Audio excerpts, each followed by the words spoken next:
Chapter 44. Fate. Leonard's singing sounded like a lullaby as it lightly resounded through the doors and into the winding wooden stairwell. Klein's mind immediately turned torpid.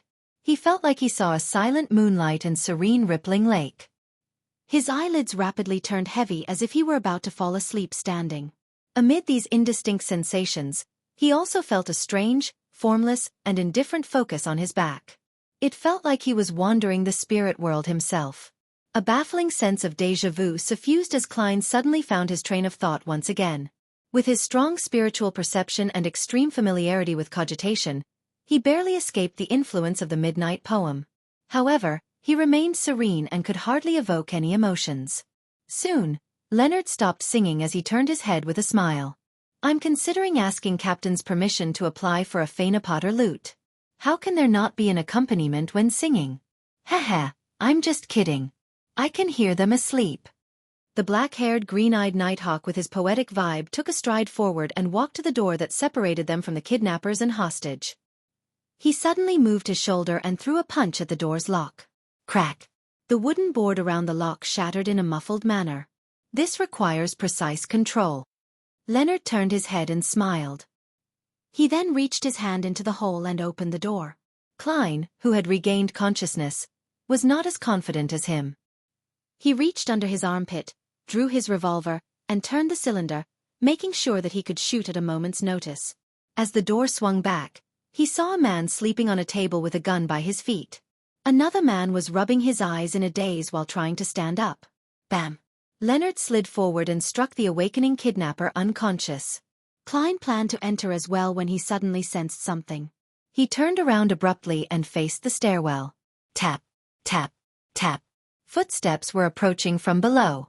It became clear that something was a hatless man in a brown coat circling the stairwell in his progression toward the third floor while hugging a paper bag of bread. Suddenly, he stopped. He saw a gun's barrel aiming at him with a metallic luster. His pupils reflected a young man dressed in a half-top hat, black formal suit with a bow tie of the same color. It also reflected the cane which rested along the rail and the dangerous revolver. "Do not move. Raise your hands. 3, 2, 1. Klein's tone was deep but relaxed. He held the revolver with both hands as he tried to imagine the man as a target from his practice. Amid the tense atmosphere, the man in the brown coat threw the bag of bread and slowly raised his hands. "Sir, is this a kind of a joke? Has there been a misunderstanding?" He stared intently at the finger that Klein had placed on the trigger as he forced a smile. Klein was temporarily unable to determine if he was an accomplice or a neighbor, but he did not reveal any abnormalities. He said in a deep voice, "Do not attempt to resist. Someone will determine if it's a misunderstanding in a while." At that moment, Leonard, who had finished handling the kidnappers, walked out and noticed the man in the stairwell. He said leisurely, "So the kidnappers have another accomplice responsible for buying and delivering food?" Upon hearing this, the man's pupils constricted as he suddenly raised his foot and kicked the bag of bread up in an attempt to block Klein's vision. Seemingly unaffected, Klein coldly pulled the trigger like his usual training. Bang! Blood burst out from the man's left shoulder. He tumbled to the ground and attempted to escape from the second floor. However, Leonard had already reached his hand towards the handrail before leveraging himself to jump over. With a dull thud, Leonard landed on the man from above. The man fainted as Leonard swatted away some of the blood that had splattered on him. He looked up at Klein and chuckled. "Nice shooting. I was trying to hit his legs." The corner of Klein's mouth twitched in an indiscernible manner as he caught a whiff of the smell of blood. He discovered that despite not having any enhancements to his visual, auditory, or tactile senses after consuming the seer potion, he could still see obstructed objects and hear faint footsteps, allowing him to take preemptive judgment. Was this in the scope of spiritual perception? Klein nodded in thought as he watched Leonard find a sharp dagger in the accomplice's possession and drag him into the room. With a gun and cane in each hand, Klein entered the kidnapper's room. They saw Elliot Vickroy jolt awake from the gunshot as he straightened his body and sat up slowly from a huddled position. Leonard had securely tied up the 3 kidnappers with the rope they used against Elliot. Bunched together, they were thrown in a corner. The lack of rope was made up by tearing their clothes. The unconscious man who had been shot in the shoulder was bandaged, but Leonard disdained getting his hands dirty, so he did not help him extract the bullet. "Who are you people?" Elliot stammered in pleasant delight when he saw the scene before him. Yes, you guessed right. Very precise.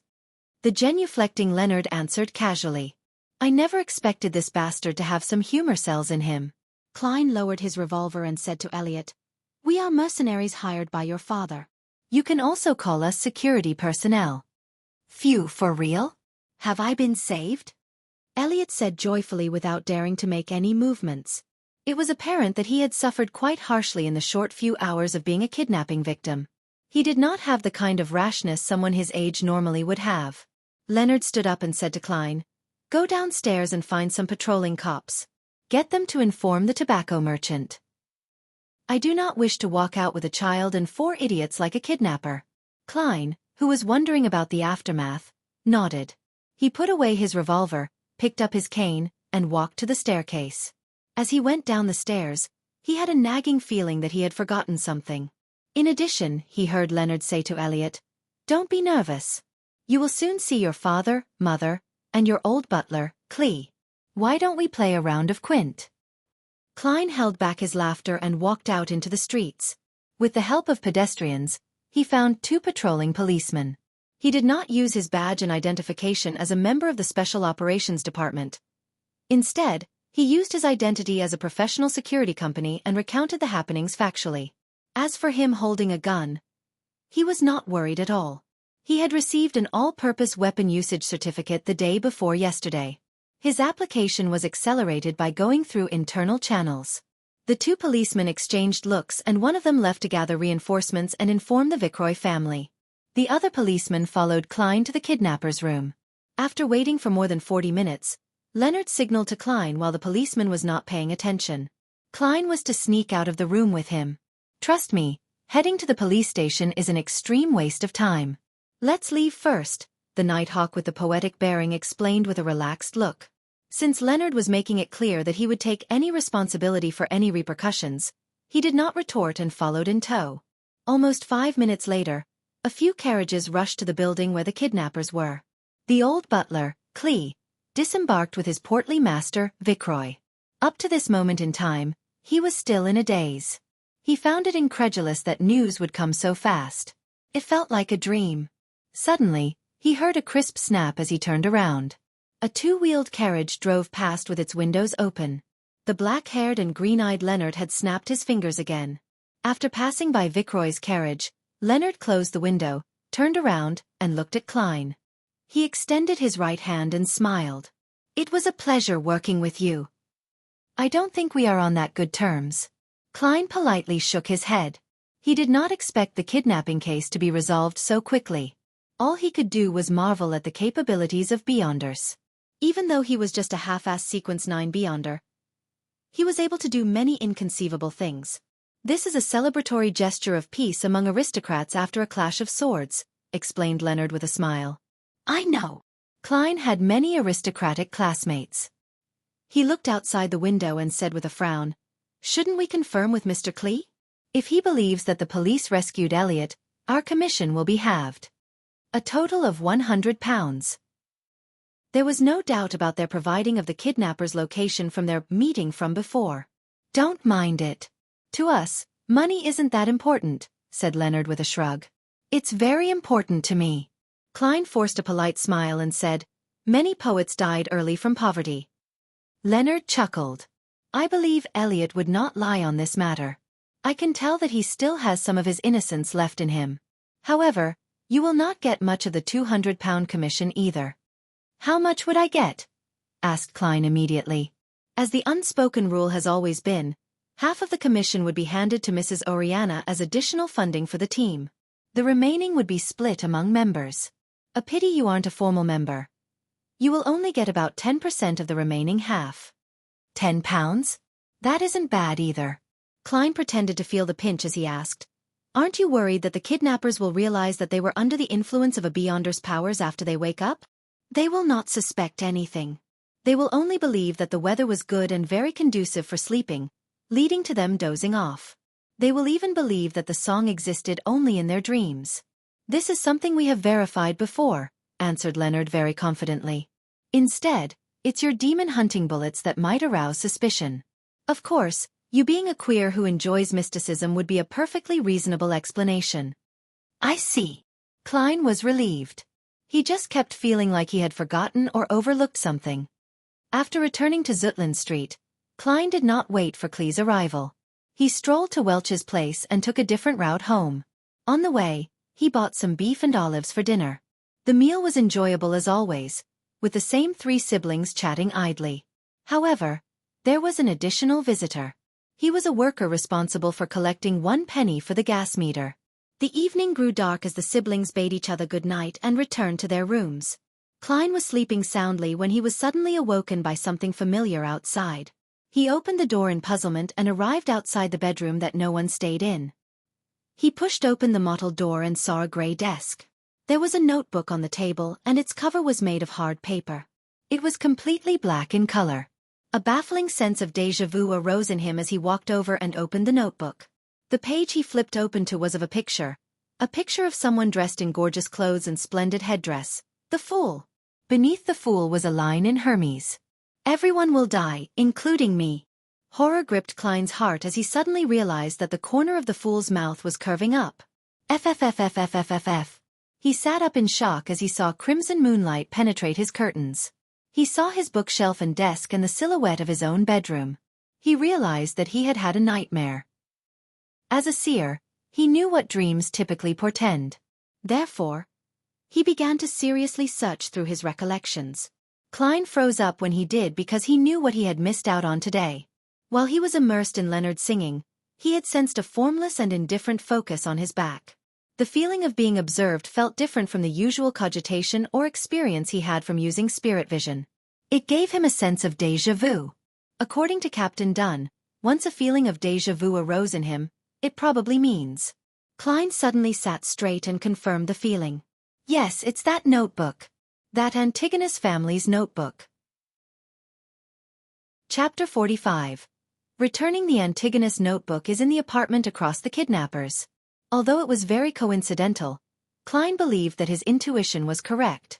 He immediately got out of bed and rapidly changed out of the old clothes he usually wore to bed. He picked up a white shirt beside him and draped it on, quickly buttoning from top to bottom. 1, 2, 3. He suddenly realized that he was missing buttons. The left and right sides did not seem to match. On careful look, Klein realized that he had made a mistake buttoning the first button, causing the shirt to warp. He shook his head helplessly before taking a deep breath and slowly breathing out, using some of his cogitation techniques to restore his calm. After putting on his white shirt and black trousers, he barely managed to wear his armpit holster steadily. He pulled out the revolver he hid under his soft pillow and holstered it.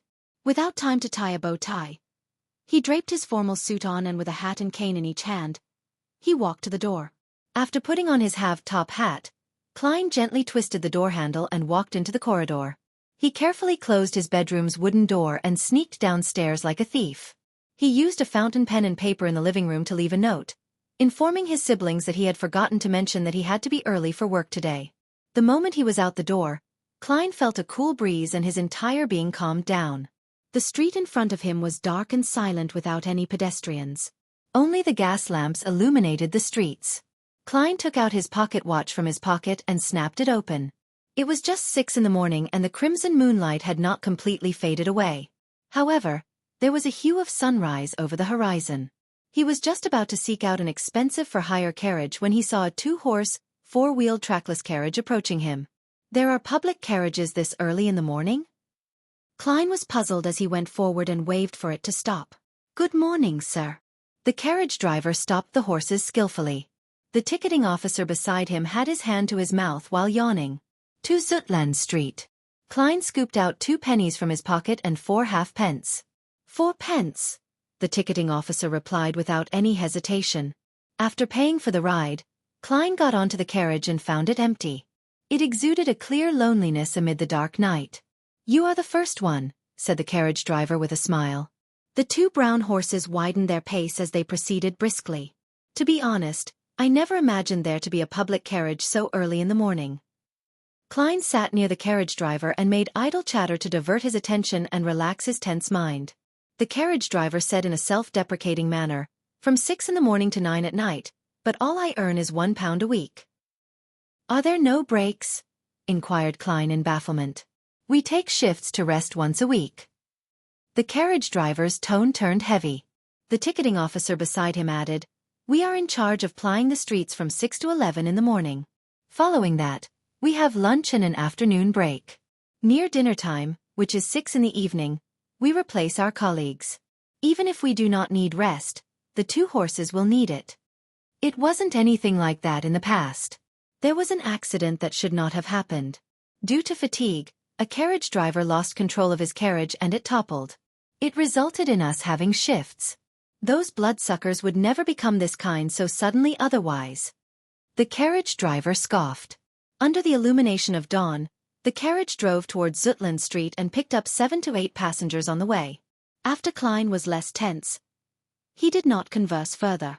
He closed his eyes and recalled the experiences from yesterday, hoping to notice if he had forgotten anything. By the time the skies were bright when the sun was fully up, the carriage finally arrived at Zutland Street. Klein pressed his hat with his left hand and briskly jumped off the carriage. He quickly stepped into 36 Zutland Street and arrived outside Blackthorn Security Company after going up the flight of stairs. The door was still closed and had yet to open. Klein took out the ring of keys by his waist and found the corresponding brass key and inserted it into the keyhole and twisted it. He pushed forward as the door slowly opened. He saw the black-haired, green-eyed Leonard Mitchell sniffing at a recently popular cigarette. To be honest, I prefer cigars. You seem to be in a rush? The poet-like Nighthawk asked in a relaxed and cozy manner. Where's Captain? Klein asked instead of answering. Leonard pointed at the partition. He's in the office. As an advanced sleepless, he only needs 2 hours of sleep in the day. I believe it's a potion those factory owners or bankers would like the most. Klein nodded and quickly passed through the partition. He saw that Dunn Smith had opened the door to his office and he was standing at its entrance. What's the matter? Dressed in his black windbreaker, he held a gold-inlaid cane with a solemn and stern expression. The feeling of déjà vu came to me. It should be the notebook. The Antigonus family's notebook. Klein tried hard to make his answer clear and logical. Where was that? Dunn Smith's expression did not have any obvious changes. However, Klein's intuition told him that a clear and invisible stir had happened in him. This was possibly a flash of his spirit or a change in his emotions. It's at the place Leonard and I saved the hostage yesterday. Opposite the kidnapper's room. I didn't notice it back then until I had a dream and received a revelation. Klein did not conceal anything. From the looks of it, I missed out on making huge contributions. Leonard, who had walked to the partition, chuckled. Dunn nodded slightly as he instructed with a solemn expression. Get Kenley to replace old Neil's watch of the armory. Let old Neil and Fry come with us. Leonard stopped acting frivolous as he immediately informed Kenley and Fry who were in the Nighthawk's entertainment room. One of them was a sleepless and the other was a corpse collector. 5 minutes later, the 2-wheeled carriage that came under the jurisdiction of the Nighthawks began driving down the sparse streets in the morning. Leonard wore a feather hat, a shirt and a vest.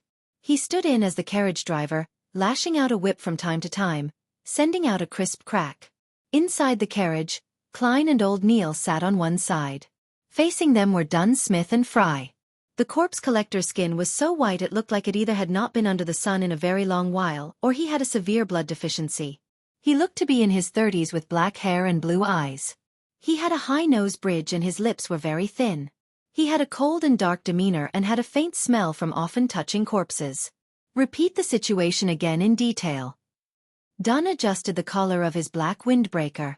Klein stroked the hanging topaz in his sleeve as he began from their mission commissioning until the dream. By the side, old Neil chuckled. Your fate seems to be entwined with that Antigonus family's notebook. I never expected you to meet it in such a manner. That's right. Isn't this too much of a coincidence? Thankfully, Leonard just mentioned that there was no indication of hidden factions of mysterious powers at play from the preliminary investigations of Elliot's kidnapping. It was solely a crime motivated by money. Otherwise, I would really suspect if someone had deliberately arranged for this to happen. Klein found the situation rather curious. It was too coincidental. Dunn did not express his ideas as he was in deep thought. Likewise, corpse collector Fry maintained his silence in his black windbreaker. Only when the carriage stopped at the building mentioned by Klein was the silence broken. Let's go up. Klein, you and old Neil walk behind. Be careful, very careful. Dunn got off the carriage and pulled out a strange revolver with a clearly long and thick barrel. He stuffed it into his right pocket. All right. Klein did not dare take point. After Leonard found someone to watch the carriage, the 5 Beyonders walked orderly into the building. With very light footsteps, they arrived at the 3rd floor. Is this the place? Leonard pointed at the apartment opposite the kidnappers.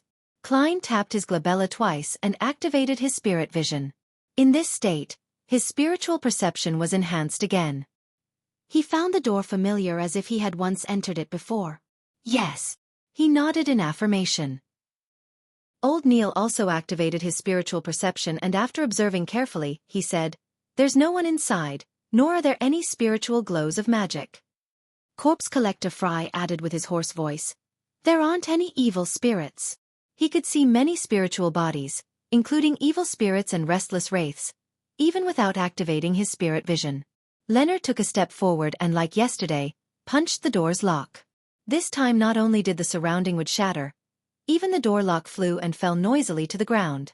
Klein seemed to feel an invisible seal instantly vanish.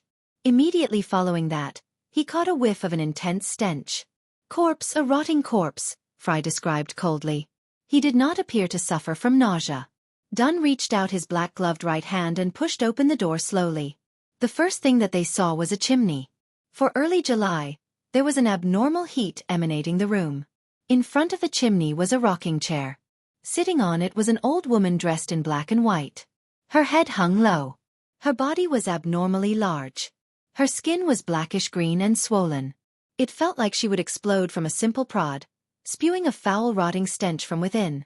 As maggots and other parasites squirmed between her flesh, blood, and rotting juices, or clothes and wrinkles, they appeared like points of light in spirit vision.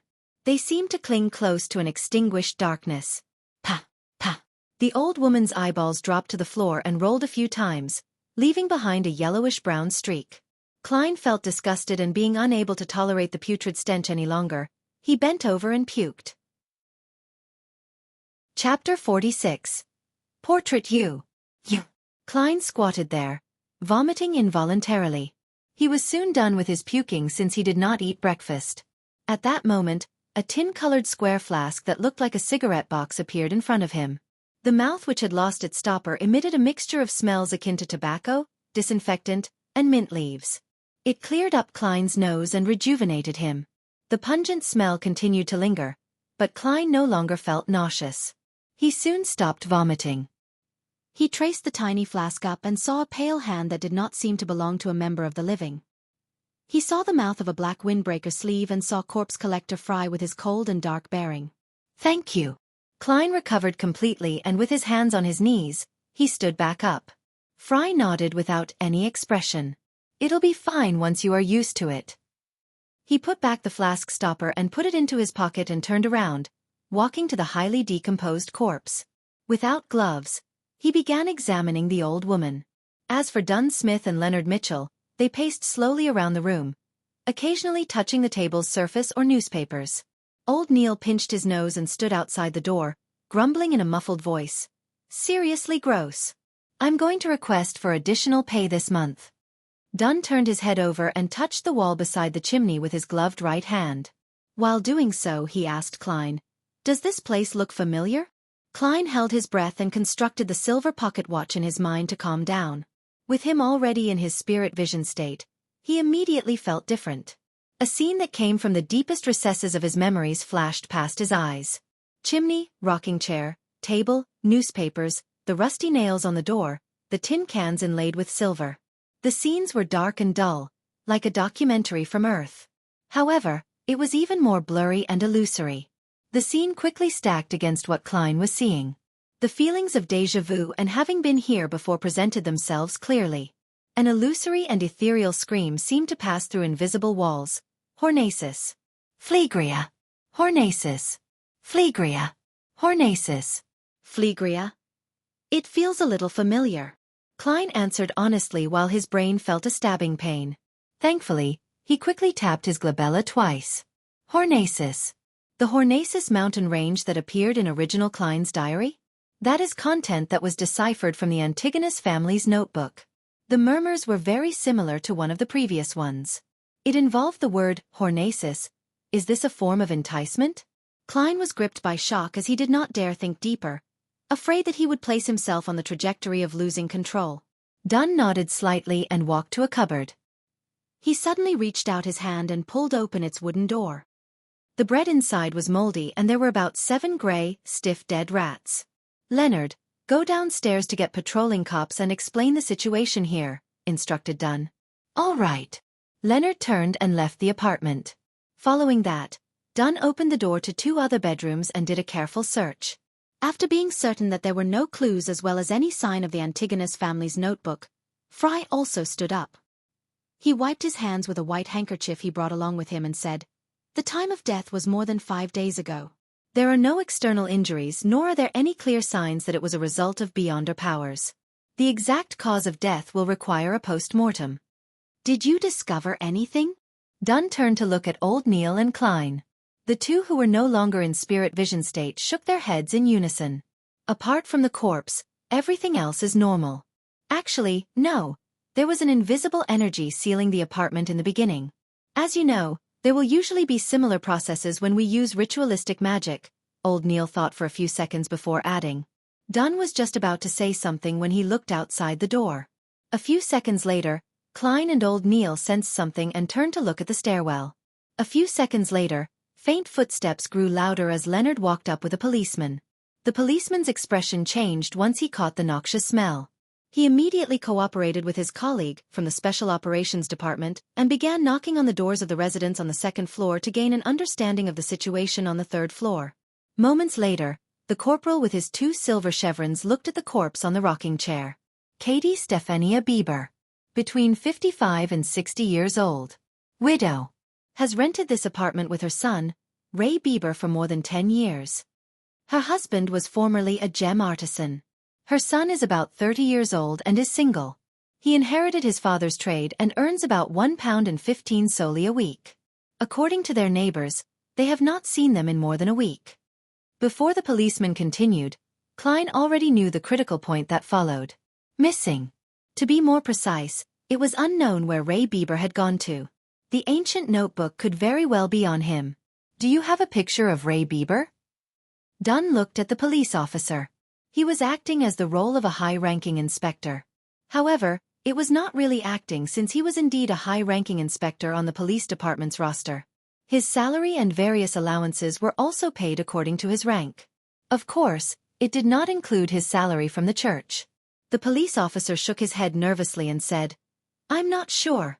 I'll have to return to the station to search for it. It's not typical for us to have pictures of every single person." "Got it. Continue questioning the residents on the 1st floor. Ask them in detail." Dunn gave the order. As he watched the police officer leave, he closed the door and turned to Old Neil. "I'll leave the rest to you. If not, we will have to make all the residents sleep and obtain Ray Bieber's looks. Yeah, I don't really trust sketches based on verbal descriptions." Old Neil nodded. He took out a few thumb-sized bottles from a pocket in his black classic robe and scattered the liquids in a particular order. Immediately following that, he pulled out a clump of powder and scattered it in a circle around him.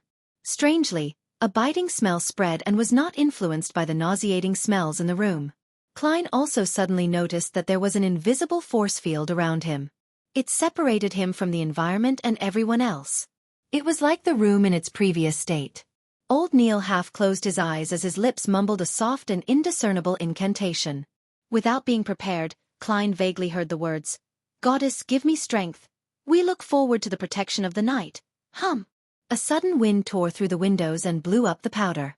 Klein's heart quaked suddenly as he felt goosebumps all over him. He found it difficult to describe. A terrifying smell that made him afraid of looking directly spread rapidly. He was confused as he tensed up, unable to relax. It felt as though he had plunged into a state similar to what one would have after working on a highly advanced mathematical problem. Suddenly, Old Neil's eyes opened, his eyes pitch black. He took out a fountain pen from his pocket and began drawing on a piece of scrap paper on the table. He was so fast that his entire body was trembling. Klein focused his gaze and saw a face with recessed eyes and a tall nose bridge rapidly appear. When the natural curly short hair was done, Old Neil wrote a single line beneath the portrait. Black hair, deep blue eyes. Left of his mouth is a fully ceramic tooth implant. Pada. The fountain pen in Old Neil's hand fell onto the paper as his body convulsed a few times. This is the image of Ray Bieber according to what's left in the room. Old Neil whispered as the color of his eyes restored rapidly. Then, he turned back to his original spot and slowly circled it. The invisible force field that isolated things immediately dissipated in the form of a breeze. Praise the lady. Old Neil tapped his chest in 4 spots, forming the shape of the crimson moon. Klein's taut nerves relaxed as he made more acute observations. He discovered that there was nothing special about Ray Bieber's facial features. He had a relatively mild bearing. The only thing was that his philtrum sagged clearly. I'll try using dowsing rod seeking. He picked up the portrait and found male clothes in the bedroom and spread them onto the ground. Dunn, Leonard, and Old Neil did not stop him as they watched him place the black cane above the clothes and portrait. Fry was as silent as always. Klein's eyes turned from brown to black as he finished his recitation, only to release his grip. The black cane stood silently like it was embedded in the ground. Ray Bieber's location. Klein silently repeated to himself again. With the sound of humming wind, the cane fell down but kept changing directions while falling. Finally, it began spinning in slight circles. Without any external help, the black cane stood stably again. Klein repeated a few times with the same outcome. All he could do was shake his head at Dunn and Old Neil. A strange power was interfering with his divination. Dunn took off his black glove and said to Leonard and Klein, "Take Ray Bieber's portrait and inquire the residents for a final confirmation. Following that, we will issue a warrant of arrest against him for the murder of his mother." All right. Klein held his cane and bent down to pick the portrait. After the neighbors confirmed that the portrait was indeed Ray Bieber, Dunn instructed Leonard and the police officer to finish the procedures at the station. He and Fry headed to a few bars in Tianjin City to seek help via other means. Klein and Old Neil returned to Blackthorn Security Company on a public carriage. It was not even 8 by the time they arrived. Rosen had not even clocked in. After closing the door, Klein cocked his head at Old Neil and, hoping to learn and answer his questions, asked him, "Why would I send the Antigonus family's notebook to Ray Bieber's home?" This was completely in a different direction from Iron Cross Street where Welch stayed. Old Neil walked to the sofa and chuckled. "Isn't that obvious? Who knows what powers inside the notebook you invoked? Maybe you did some described ritual out of curiosity and ended up provoking a strange existence that you should not have. The motive of this existence was to have the notebook sent to Ray Bieber and sever all clues, to prevent anyone from discovering it. Therefore, apart from you who were selected, Welch and Naya committed suicide. Regarding you, to be frank, I still have no idea how you survived." "I would like to know too." Klein sat down as well as he deliberately replied with a wry smile. "I've also thought of the guesses you have of the proceedings. However, there's one thing I don't understand. Why did I have to hand the notebook to Ray Bieber?" Old Neil shrugged and said, "Perhaps his life path number matches the requirements, or maybe he's one of the last remaining descendants of the Antigonus family. In short, there are too many possibilities. And why the notebook was sold to Tianjin City would have similar reasons. I do not think it's because he's a descendant." Klein suddenly felt enlightened before he sighed. "Unfortunately, I did not discover immediately that Ray Bieber and that notebook have vanished." Old Neil laughed. "This is something that Dunn has to worry about. As for you, it's something good." "Why do you say so?" Klein frowned in puzzlement. Chapter 47. Old Neil's lack of money. Old Neil rubbed his temples and said, "I believe we have a general idea of why the 3 of you engaged in a mass suicide. That notebook is also now purportedly in Ray Bieber's hands. Furthermore, the matter has already been exposed. Regardless of whether you are alive or dead, it will hardly influence any subsequent developments. I believe that the surreptitious existence or mysterious power that caused all of this will not pay you any special attention. It's just like how you would not pay attention to the ants on the ground. Heh. As long as you do not try to make him recall you. And our arrest warrant for Ray Bieber will quickly reach the secret order.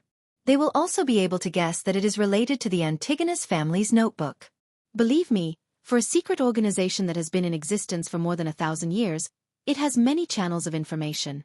Therefore, their focus will be diverted to Ray Bieber's whereabouts, in a bid to find the notebook before us. They will not, nor is it possible for them to harass, stalk, or deal with you. Lad, congratulations on stepping out from the shadows of the past. What follows will be a brand new journey filled with sunlight.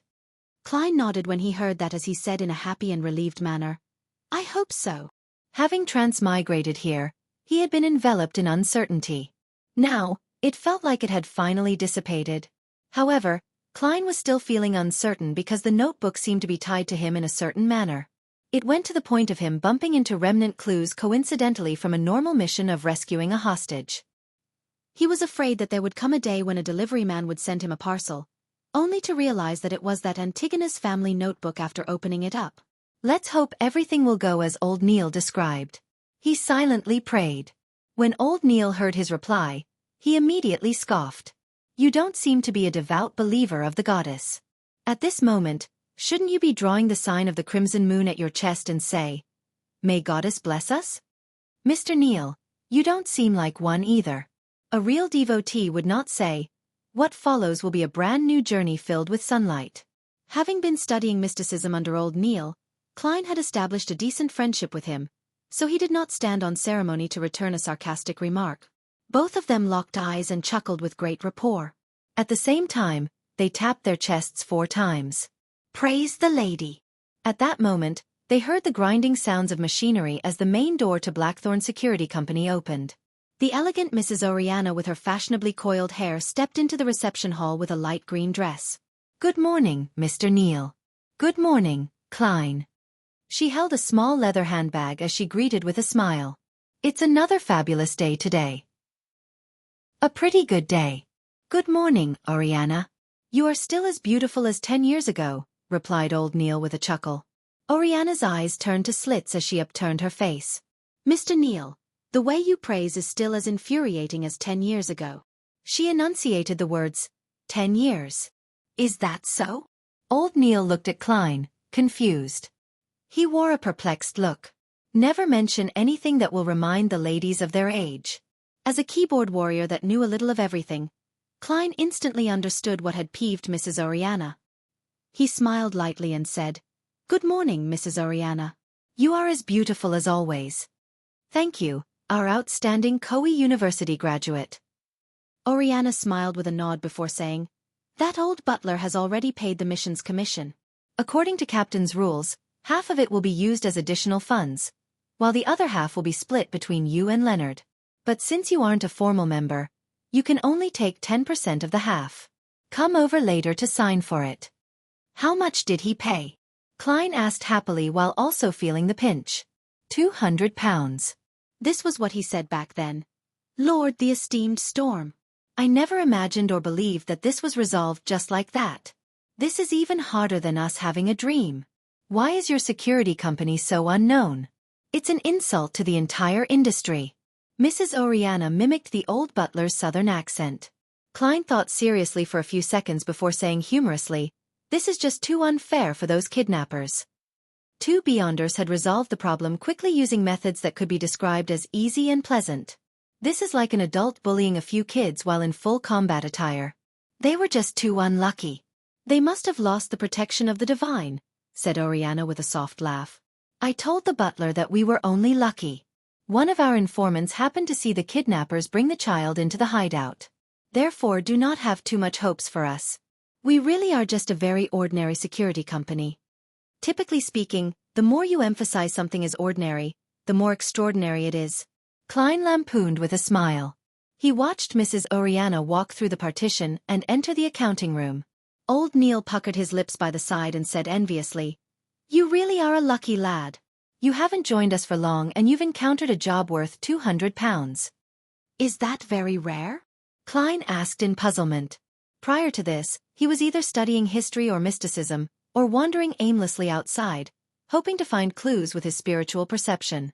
According to Oriana's accounts, we might not encounter a single job an entire week. And most jobs are worth less than 20 pounds.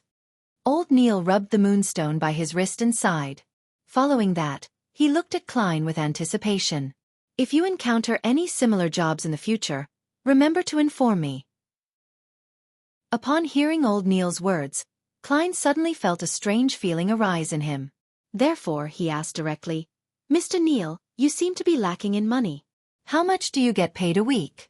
If you aren't comfortable telling me, just ignore my question. Old Neil leaned back into the sofa and chuckled. This isn't something that needs hiding. I've been here for so many years. At present, I will obtain salaries from both the church and the police department every week. A total of £12. A weekly salary of £12? Klein blurted out in surprise. A weekly salary of £12 with 52 weeks a year. That meant more than £600 a year. Back when he read the Tianjin Morning Post and Honest paper, they had mentioned that high-profile lawyers only earned £800 to £1,000 a year. And those were the best lawyers. As for the managers of Benson's trading company, they only earned £6 a week. That was already quite a decent job. Yes, such a salary is actually quite generous, and we do not need to pay any taxes, added Old Neil with a smile. Klein had heard from Benson that one had to pay E-type taxes when their weekly salaries exceeded £1. In other words, the government and corporate employees had to pay 3% of taxes if they earned £1 to £2, 5% for £2 to £5, 10% for £5 to £10, and 15% for £10 to £20, capping at 20% for those above £20.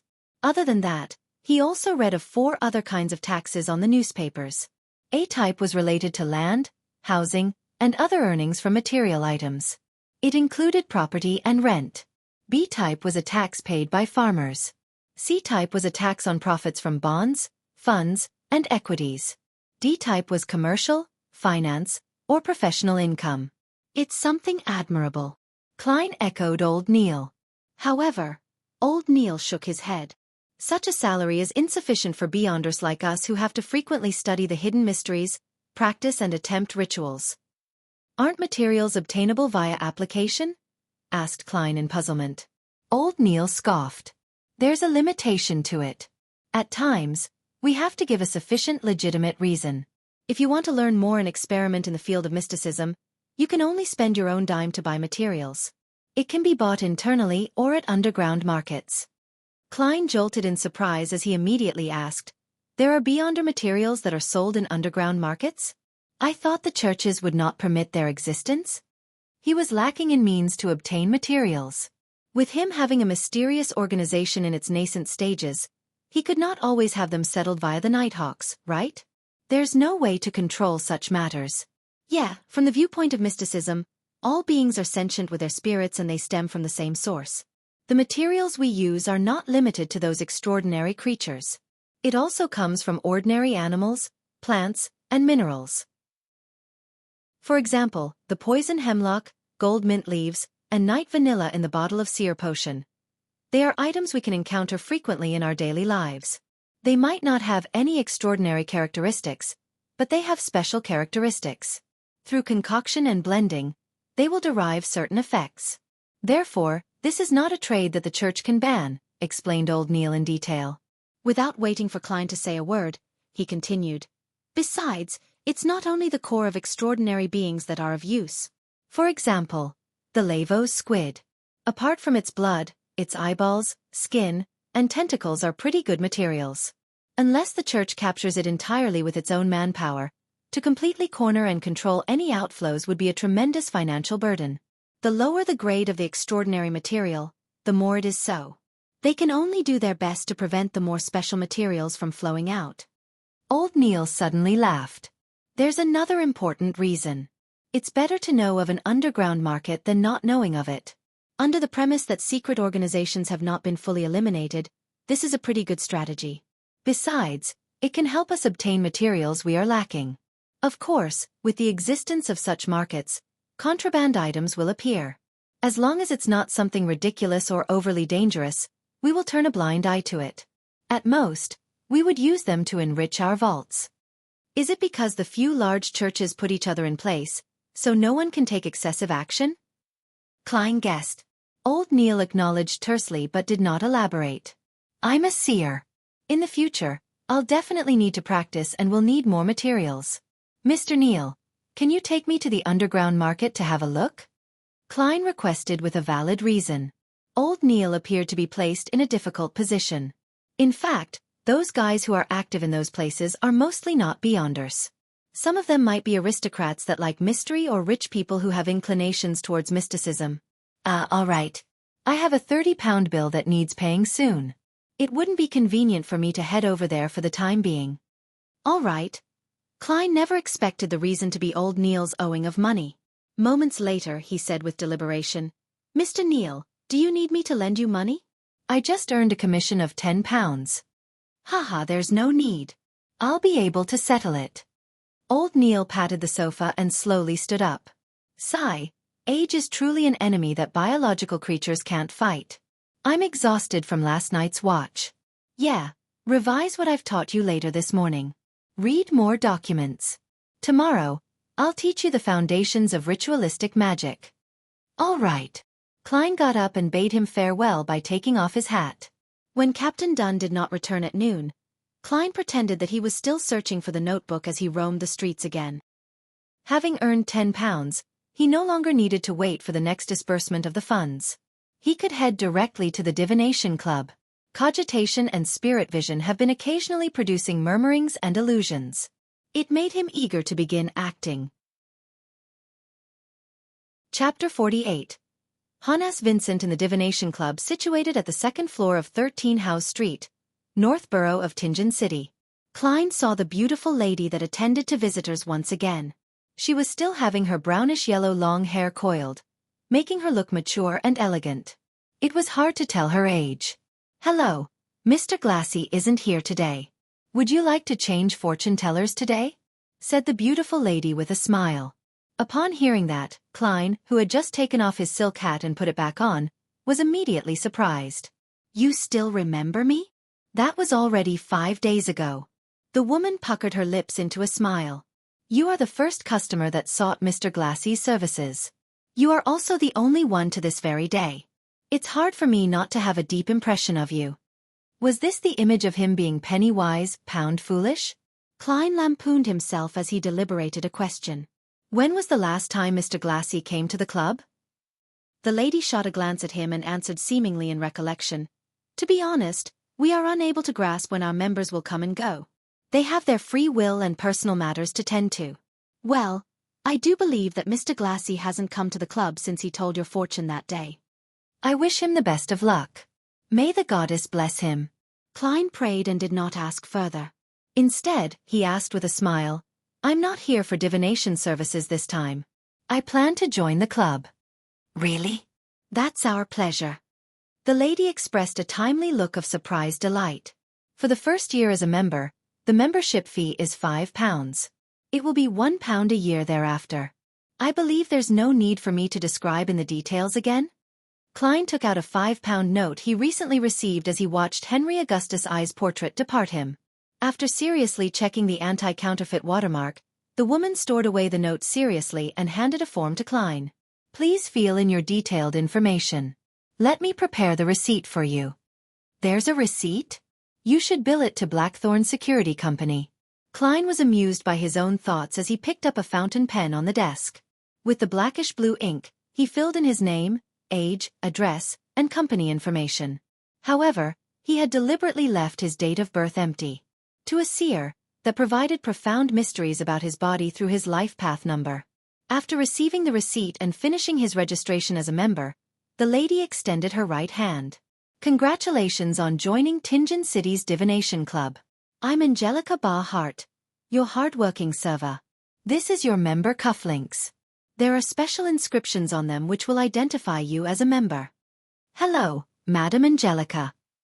Klein shook her hand and took the dark gold cufflinks. He realized that the special inscription was written with the root word for fortune teller in Hermes.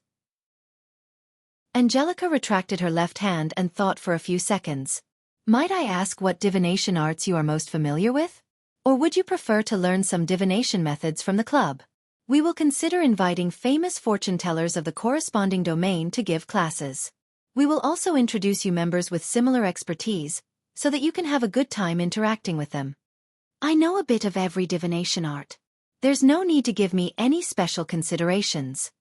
Klein replied with some embellishments.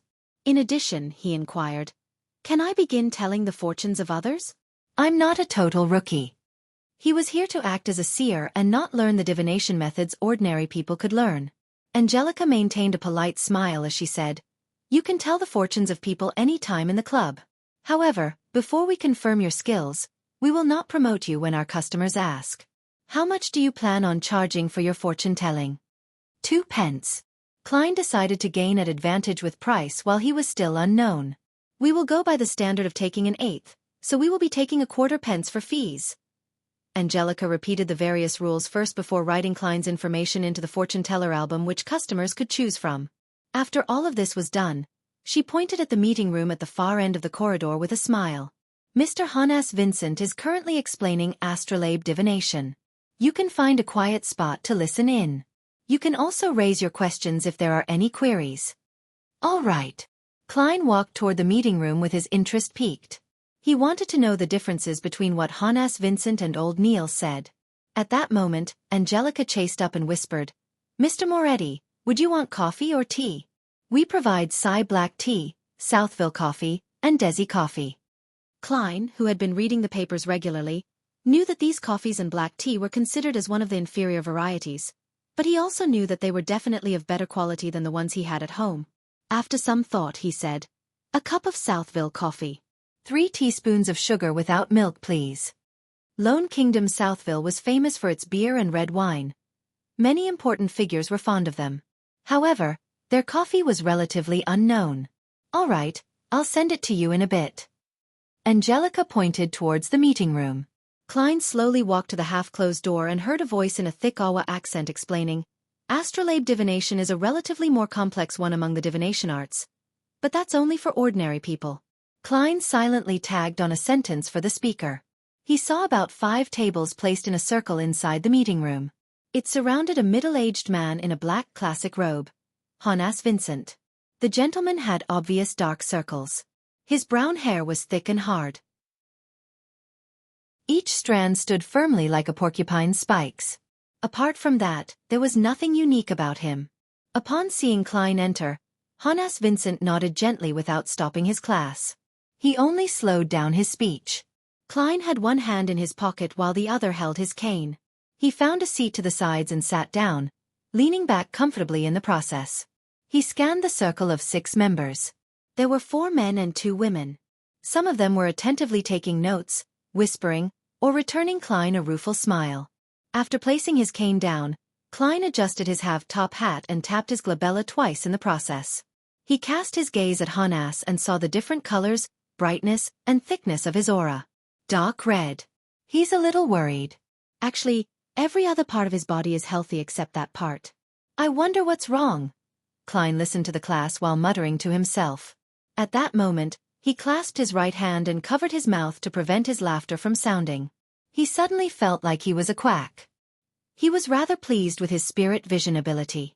Although he could only make a general judgment and not the details, it was enough to gain him many useful information. After surveying his surroundings, he tapped his glabella twice again as though he was pondering over what Hannes had just said. Astrolabe divination was one of the astromancy divination methods. However, ordinary people could also attempt to interpret things. For instance, the most basic birth horoscope was to determine the inquirer's fate by determining the positions of the sun, moon, blue and red stars at their birth, the corresponding spots in the sky, matching the representative symbols to the astrolabe, and the corresponding situations of the different constellations. This required the fortune teller to be able to calculate the states of the planets and constellations, which was rather complicated. Of course, there were publications that aided people to look up the values. Some even simplified it by making a vague read with just the constellations. Klein listened silently without interjecting or asking any questions. From time to time, he would caress the hanging topaz at his sleeve or take a sip of the Southville coffee which Angelica had brought in. After some time, Hannes rubbed his glabella and said, "Perhaps you will need to attempt at creating your own astrolabe. Ask me if you have any questions. I will be in Moonstone." After he left, a young man in a white shirt and black vest got up with a smile and walked to Klein's side. "Nice to meet you. I'm Edward Steve." "My pleasure. I'm Klein Moretti." Klein stood up and returned the bow. "Astrolabes are too complicated. Every time I hear about it, I can't help but doze off," said Edward self-deprecatingly. Klein grinned and said, That's because Mr. Vincent can't help but pass the knowledge he grasps to us. It's like giving us an intis feast. It's just indigestible.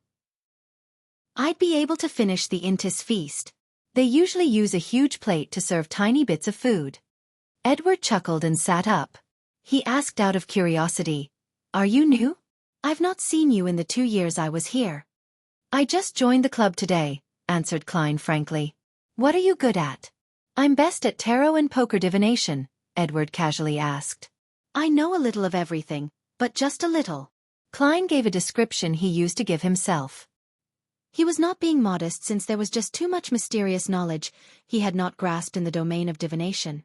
Just as the other members were thinking of talking about horoscope divination, Angelica walked into the meeting room. "Mr. Steve, someone wants you to tell their fortunes." "All right." Edward stood up with a smile. "I can tell you are an excellent fortune teller," said Klein as he looked at him. "No, it's because my price is most suitable," said Edward with a soft chortle. "When ordinary people come to have their fortunes told, they will absolutely not choose the most expensive ones. And unless they had their heads kicked by asses, they would definitely not be choosing the cheapest few. It's easiest to gain opportunities if you are in the middle. I'm one of those that had their heads kicked by asses." When he saw Edward leave, Klein suddenly shook his head with a wry smile. "It seems the price I set is problematic." He stood up, picked up his cane, and left the meeting room. He found Angelica again. "I wish to change the prices of my divination." Set it to 8 pence. Angelica took a deep look at him and said, "We will satisfy your request, but we will also tell customers that you only recently joined the club." "No problem." Klein did not mind as he nodded. At times, mystery was also an important element for a seer to attract customers. After changing his details, Klein returned to the meeting room. At that moment, he saw Hannes Vincent walk out of Moonstone. He held a silver-coated mirror. This well-known fortune teller said to the 5 members in the meeting room, "I recently learned a new divination art. Magic mirror divination. Does anyone want to learn?" "Magic mirror divination? That's not safe." Klein paused outside the meeting room and frowned.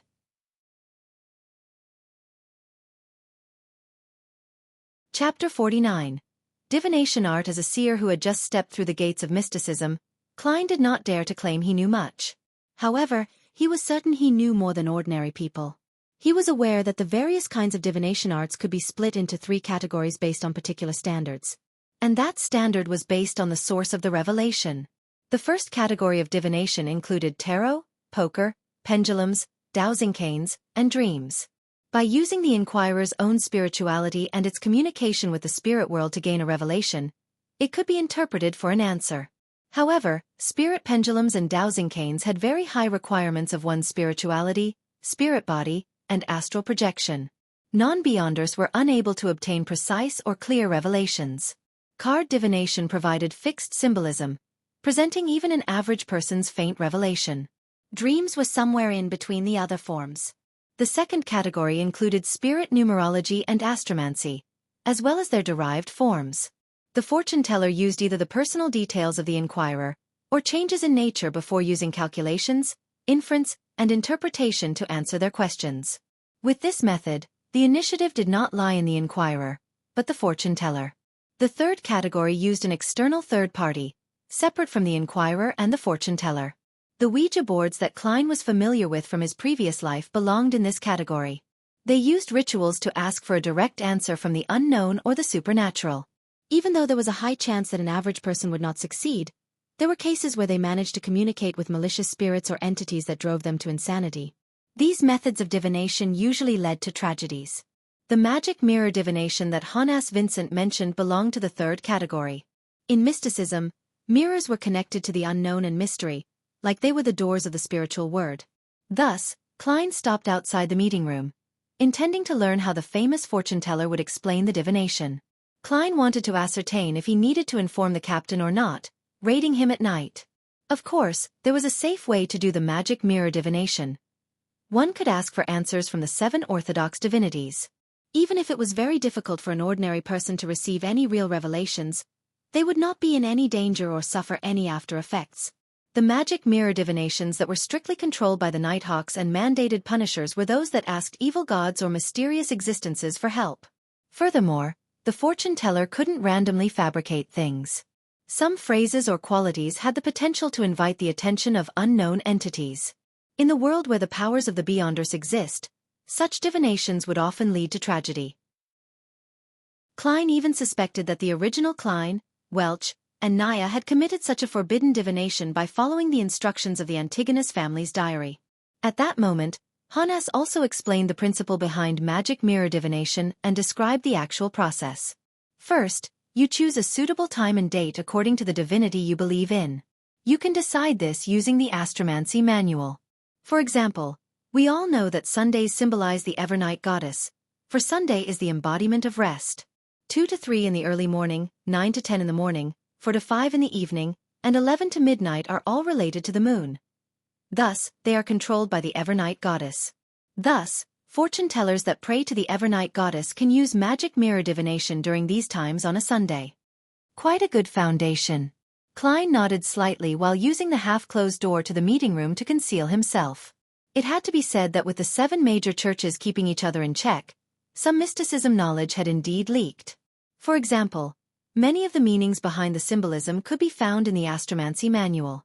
However, without the potions or beyonder powers, ordinary people were unable to obtain the desired effects. Second, we must scrutinize the mirror carefully. It must be a mirror coated with silver. You place the mirror at the position representing the moon. Hannes demonstrated with the prop in his hand. No, what he needs now is spirit dowsing. First, choose a position and recite the phrase, "This place is suitable for magic mirror divination," 7 times in your head. Then see which direction the pendulum turns. Clockwise for true, counterclockwise for false. Of course, if you are asking for answers from a malicious supernatural entity, the position would not matter. Rather, it would depend on whether the entity is interested in answering your questions. Klein silently corrected him. At this point, he felt like a teacher listening in on a lesson. Hannes Vincent could not hear Klein's mental musings as he described the preparations in detail in a normal tone. When the members finished taking notes, he continued explaining. After showering, confirm that you have drawn all your curtains and locked your doors. After that, light up a candle and place it in front of the mirror before sincerely praying to the divinity you believe in. Try to keep your questions simple as there's no need for fanciful embellishment. After praying 7 times, pick up your mirror and gently toss it on the ground. Make sure to be gentle. Remember the way it shatters, as that is a revelation from the gods.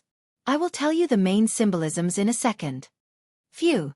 This is orthodox magic mirror divination. Klein heaved a sigh of relief as he walked into the meeting room and sat back down in his previous seat. He finished the rest of his Southville coffee in one gulp.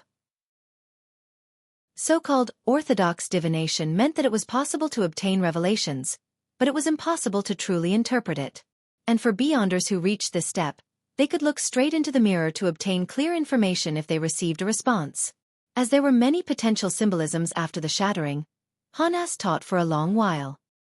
He was not done even when Edward Steve returned to the room after finishing his fortune-telling. Klein did not ask what Edward did for his fortune-telling or what method did he use, since it was an unspoken rule among fortune-tellers. While acting as a seer, he naturally had to abide by it strictly unless the other party mentioned it. I discovered that many a time, our interpretation is too vague, as though it's meeting different requests, allowing different people to find a description of themselves from the interpretation. Edward drank a mouthful of black tea and said with a soft sigh. For example, those that encounter adversities and calamities will eventually see the light of hope. Heh, but no one knows when the light of hope will come. For example, a journey might not be very smooth sailing, but you will definitely arrive alive. The dead will not retort me. As he did not listen from the beginning, he ignored Hannes's magic mirror divination class. Survival bias, added Klein with a smile. Survival bias generally meant that a lot of statistics would only include those who were alive and lucky. The data would ignore the dead. Therefore, the results would be clearly biased. Right. Emperor Roselle was really a philosopher, marveled Edward.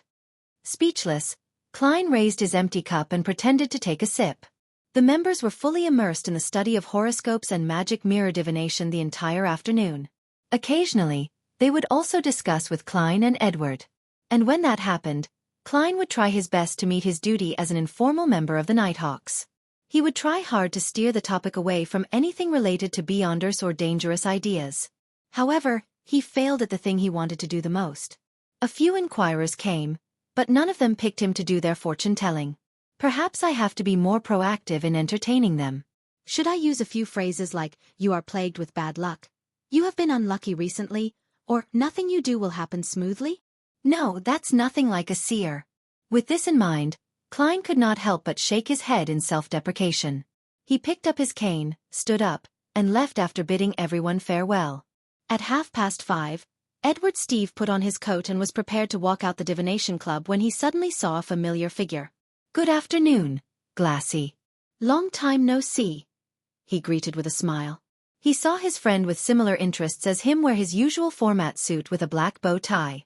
In front of his chest hung a monocle. Immediately following that, he noticed that his friend did not look well. Even his soft blonde hair looked dry. "Good afternoon, Edward." Cough. Glassy with his hat in hand suddenly used his fist to cover his mouth as he coughed a few times. Edward asked out of concern, "You seem to be ill?" "A very serious illness. It even turned into pneumonia. If it wasn't for my wife who met an impressive apothecary and gave me a magical medicine, you would have probably had to visit me at the cemetery." Glassy's tone was filled with a lingering fear and joy. "Lord, I can't believe it. You were so healthy previously. Look at you, you look so frail now. I remember when I did divination on you, there were no signs that indicated that you would get a serious illness." Edward waved his cane and said with an astonished sigh, "My own divination had the same result as yours. Perhaps we are not qualified fortune-tellers. Besides," Glassy suddenly recalled the happenings on Monday as his expression turned abnormally serious. At that moment, the beautiful lady, Angelica, came over and bowed with a pleasant smile. After exchanging greetings, she first showed concern for Glassy's health and provided some suggestions. Then she mentioned in passing, "Mr. Glassy, Mr. Moretti, who requested your divination services previously, has joined our club as well." "The one who got me to tell his fortune?" Glassy's eyes lit up immediately. "Lord, where is he?" "He just left." Angelica and Edward were unable to comprehend Glassy's abnormal reaction. Glassy took 2 steps in agitation and said, "The next time he comes, please ask him when he will come if I'm not around." "Glassy, what happened? Did that Mr. Klein Moretti do something to you?" asked Edward in puzzlement. Glassy raised his arm and stared straight into Edward's and Angelica's probing gazes. He said in excitement, "He's a very, very, very magical." He lowered his arm and said after using very thrice, "Doctor." Chapter 50. Old Neil's method of repayment. 7:30 in the evening, around the Moretti family's dining table. "Klein, why do you need to be at work so early as a consultant? Would emergency matters at the security company be more dangerous?" Benson forked a potato from a dish of potato-stewed beef as he raised the matter in concern. Klein carefully spat out the bones from a pan-fried dish and gave his prepared answer. "A batch of historical documents needed immediate shipping to Backlund. I had to be present to handle the handover and make sure there was nothing missing. As you can guess, the bunch of fist-swinging bastards don't know any Faceac." Upon hearing his answer, Benson, who had finished chewing his food, could not help but sigh. Knowledge is truly important. Making use of this opportunity, Klein took out the remaining £5 note and handed it to Benson. "This is my additional payment I received today. It's time you get some decent clothes too." £5. Benson and Melissa said in unison. Benson took the note and looked at it repeatedly. He said in both shock and doubt, "This security company sure is generous." His weekly salary was £1.10 solely, which meant £6 exactly every 4 weeks. He only earned £1 additional pound from this additional payment. And with that salary, he had managed to support his siblings, giving them a decent place to stay and allowing them to eat meat 2 to 3 times a week. Every year, they could get a few new clothes. "Are you doubting me?" Klein deliberately returned with a question. Benson chuckled. "I doubt you have the ability nor the guts to rob a bank." "You aren't someone who can lie," Melissa answered seriously after lowering her fork and knife. I am now someone used to lying." Klein immediately felt a little ashamed. Although it was a result of the circumstances of his reality, his sister's belief in him left him melancholic. It was relatively urgent and important today. I also played a crucial role, which is the reason for the £5, Klein explained. In a way, what he said was the truth.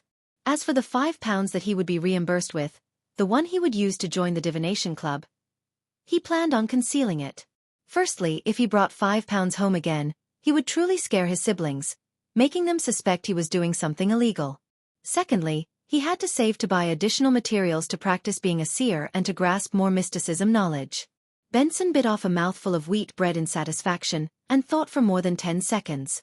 The work I'm at doesn't need any decent clothes. Well, to be precise, the clothes at home are sufficient. Without waiting for Klein to persuade him, he suggested, with this additional income, we would truly have savings. I plan on buying a few books on accountancy and studying. Klein, Melissa, I do not wish that my weekly salary remain below £2 in 5 years. As you know, my boss and manager have shit for brains. Their mouths stink the moment they open them. Excellent idea, agreed Klein. He also took the opportunity to steer the conversation. Why don't you read some of the grammar books in my room?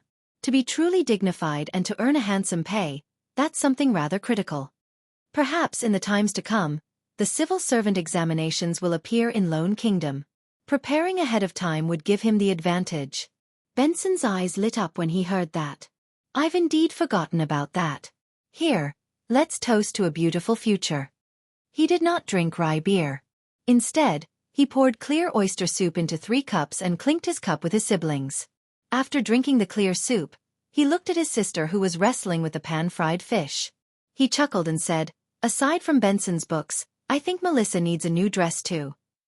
Melissa looked up and shook her head incessantly. No, I think it's best to save it up. Klein finished the sentence for her. Yeah. Melissa nodded in agreement. In fact, if you do not seek the best fabrics and the newest designs, it would not be too expensive. We can save up the remaining money, said Klein in a manner which did not allow for disagreement. Benson added, Melissa, are you planning on wearing the old dress again to Selena's 16th birthday bash? Selena Wood was Melissa's classmate and good friend. She came from quite a good family background. Her elder brother was a practicing solicitor, and her father was a senior employee of Backlund Bank's Tingen branch. However, the so-called bash was only a dinner invitation to friends where they chatted and played cards. All right. Melissa lowered her head and mumbled a response. Then, she ruthlessly forked a piece of stewed beef. After a short silence, she suddenly recalled something and looked up abruptly. Mrs. Shoud from next door got her maidservant to send a calling card over. She wishes to make a formal visit on Sunday, at 4 in the afternoon tomorrow. She wants to get to know her new neighbors. Mrs. Shoud. Klein looked at his siblings, confounded. Benson rapped the side of the table with his fingers and appeared to be thinking. Mrs. Shoud from 4 Daffodil Street? I met her husband before. He's a senior solicitor. Senior solicitor. Perhaps he knows Selena's brother, said Melissa with some hints of delight. We are at 2 Daffodil Street. Klein nodded slightly. It's imperative we get to know our neighbors, but as you know, I still have to be at the company on Sunday. I only have time off on Monday. Please pass my apologies to Mrs. Shoud. With that said, he suddenly recalled the neighbors of his former life when he was young, as well as the neighbors in the apartment from Iron Cross Street. He was amused as he sighed lightly. To have formal visits. Shouldn't neighbors get to know each other through natural interaction? Haha, Klein, that's because you aren't aware. You have read a lot of newspapers recently, but you have not broached the magazines catered towards families and middle-aged women. They placed families with an annual income of £100 to £1,000 as middle class. They promoted it as the framework of the entire kingdom and praised how the middle class doesn't have the arrogance of the aristocrats and the wealthy, nor are they as crass as the low-income brackets. Benson lightly and happily explained, these magazines impart many simplified ceremonies which the aristocrats practice in their interactions. As such, it becomes a target of the middle class. Thus, this results in the differences between intimate calls, semi-formal calls, and formal calls. As he spoke, he shook his head and chuckled. Typically, gentlemen, madams, and ladies who view themselves in this class will be very particular about details. They will visit their neighbors and friends from 2 to 6 in the afternoon. It's known as a morning call. Morning call. Klein and Melissa asked in surprise. Why was a visit from 2 to 6 in the afternoon a morning call? Benson put down his fork and knife, threw his hands up, and smiled. I do not know why either. All I did was read the magazines my female colleague brought. Yeah, perhaps it's because they wear their morning gowns to make the call. Morning gowns were a form of formal attire worn during mass or gatherings. Later, it was considered as formal attire for the day, different from the formal attire for evening functions. All right. Remember to buy some good coffee powder and tea leaves in the afternoon. Buy some muffins and lemon egg tarts from Mrs. Smyron. We must not ill-treat our neighbors. Klein chuckled as he dipped his remaining bread into the meat sauces, grabbed some potato and put it into his mouth. The next morning was a Sunday morning. Klein finished the last mouthful of inferior tea, put down the newspapers, and wore his half-top hat. Picking up his silver-inlaid black cane, he sauntered out the door and took a public carriage to Zutland Street. He greeted Rosen, who was planning to sleep in the break room after finishing her night duty. After which, he went all the way down to the basement. After turning a corner, he met a Nighthawk member, sleepless Royale Radine. She looked like a cold lady. Her brows were long and slender, sitting atop large eyes. Her hair was a silky smooth black. Good morning, Madame Radine, Klein greeted with a smile. Royale used her deep blue eyes to glance at him and nodded indiscernibly in return. The two quickly passed by each other when Royale stopped and said with her eyes trained forward, Ritualistic magic is a very dangerous thing. Ah! Klein was taken aback. By the time he turned around, all he saw was her departing back. Thank you. He frowned and shouted at Royale Radine's back. After taking a left band, he quickly met old Neil inside the armory, as well as Brett, who should not have been there. Let's go to my place. I've already received the corresponding materials. Brett has agreed to watch the armory for me, said old Neil with a chuckle. Klein was immediately surprised. We aren't doing it here? Old Neil held a silver chest and tooted. There's no space here to practice ritualistic magic. Klein did not ask further. He followed old Neil up to the streets and took a public carriage to the Northborough suburbs. Old Neil's place was a bungalow. The garden in front of it was filled with roses, golden mint, and other materials. The moment he entered, there was a carpeted foyer. There were 2 high-back chairs and an umbrella rack. Through the foyer was an expansive living room. The walls were plastered with light-colored wallpaper. The floors were a dark brown color. In the middle of the room was a tiny carpet with floral imprints, and placed above it was a heavy round table. Surrounding the table were comfortable long benches, single-seaters, and a piano. My deceased wife loved music. Old Neil pointed at the piano and mentioned in passing, the sofa and coffee table are in the bedrooms. Let's do the ritualistic magic in the living room. All right, Klein replied cautiously. After old Neil put down the silver chest, he laughed and said, Let me demonstrate to you ritualistic magic. Make sure to observe and remember the ritual. As he spoke, he took out a fake goatskin parchment from the chest. It was specially made and it had strange pictures drawn on it with black ink that exuded a serene fragrance. Klein kept watching and finally discovered that old Neil was seemingly, likely, possibly drawing an IOU. When old Neil filled in the corresponding field with the number 30 and the corresponding pound symbol, Klein could not help but ask out of puzzlement and confusion, Mr. Neil, what kind of ritualistic magic are you doing? Old Neil coughed and answered very seriously, I'll be using magic to settle that debt of 30 pounds today. You can do that? Klein's eyes widened as his mouth gaped. Chapter 51. The grounded ritualistic magic using magic to settle an IOU? Is he trying to curse his debtor to death or create counterfeit notes? I might not have a solution to the problem, but I can finish you instead? All sorts of thoughts appeared in Klein's mind as he looked at old Neil with an oddly. He seriously considered the possibility of calling the cops, no, of informing the Nighthawks. Old Neil shot a glance at him and said peeved, I can see ignorance, foolishness, and the weak and shameless disbelief in your eyes. Didn't Dunn tell you the maxim of the mystery priors? Do as you wish but do no harm. Although this maxim originated from the secret and evil Moses Ascetic Order organization, Beyonders who choose the path of Moses' ascetic order have proven that it's right through their own experiences. As long as one strictly abides to it and shows the needed fear and reverence, the risk of losing control will be minimized. The contrary has similarly been established. Your suspicion towards me is an insult to mystery priors. Sorry. Klein did not hesitate to apologize. He had indeed forgotten that Duns Smith had once mentioned the maxim. Old Neil was not truly angry. In a blink of an eye he chuckled. A pity. Very few Beyonders choose to be seers. There is no corresponding maxim to help you. But I have Emperor Roselle's diaries. Yes, strictly abiding to the maxim has a hint of acting. Klein suddenly came to this thought as he nodded as if in deep thought.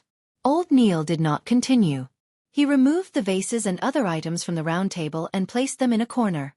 Immediately following that, he took out both a crimson red and black candle from the silver chest. He explained, if ordinary people attempt ritualistic magic, they have to follow the results from astromancy or read corresponding manuals. They have to choose suitable dates and times. For example, the day representing the goddess, the period when she rules over the moon. But for us Beyonders, especially Beyonders good in this domain, there's no need for that. Our acute spiritual perception and potent astral projections are key. Of course, if you are not confident about the ritualistic magic you are attempting, it's best to choose a suitable date and time. It can increase the probability of success. Alright. This is based on a premise. Remember carefully to abide strictly by the rules. Old Neil placed 2 candles and turned to the side and looked at Klein, saying very solemnly, Low-sequence Beyonders are not strong enough. Almost all the ritualistic magic they can perform are the seeking of external powers and help. Therefore, you can only consider orthodox divinities like the goddess or the Lord of Storms. Absolutely. Absolutely do not attempt to communicate with the unknown or unpredictable existences. Even if people believe in them or the promises recorded are filled with enticements. Believe me, don't take any chances. As long as you attempt once, you will go down a slippery slope into the abyss with no return. Any work or resistance will only slow it down with no way to change the trajectory. I'll remember, Klein said in a deep voice. However, he felt a little afraid. My luck enhancement ritual has apparently sought power from an unknown and unpredictable existence. Furthermore, I have gained powers capable of pulling people into the fog that even a senior Beyonder like the Hanged Man finds unbelievable. Well, at least I think he is a senior Beyonder. Thankfully, I haven't gone mad or have any signs of losing control. While worrying over this, he proactively changed the subject. So Nighthawk should seek the help of the goddess?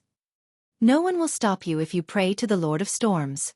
However, we are unable to tell from our ritualistic magic whether he replies with malicious intent or not. The outcome will be distorted in unpredictable ways. Old Neil successfully made Klein give up the idea in a joking manner. There was no so-called best. Only necessary. After his exhortations, Old Neil picked up a crimson red candle and said, by using candles made of moonflowers and dark red sandalwood, it will represent the goddess's identity as Lady of Crimson in the ritualistic magic.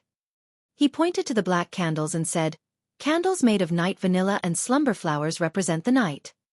As he spoke, he placed the black candle on the top left end of the round table while the red candle was placed on the top right end. Why do we symbolize the goddess with only 2 candles? She is also the mistress of calm and silence, empress of disaster and horror, and mistress of calm and silence. Old Neil chuckled. That's right. This is something I wished you asked. Before their fall, the Moses ascetic order had a very good relationship with the church. Their beliefs and results on ritualistic magic have heavily influenced us. They believe that all objects are numeric. Every number has a spirituality, and in ritualistic magic, 0 represents the unknown or chaos. It symbolizes the state of the universe before it was born. 1 represents a beginning, the first creator.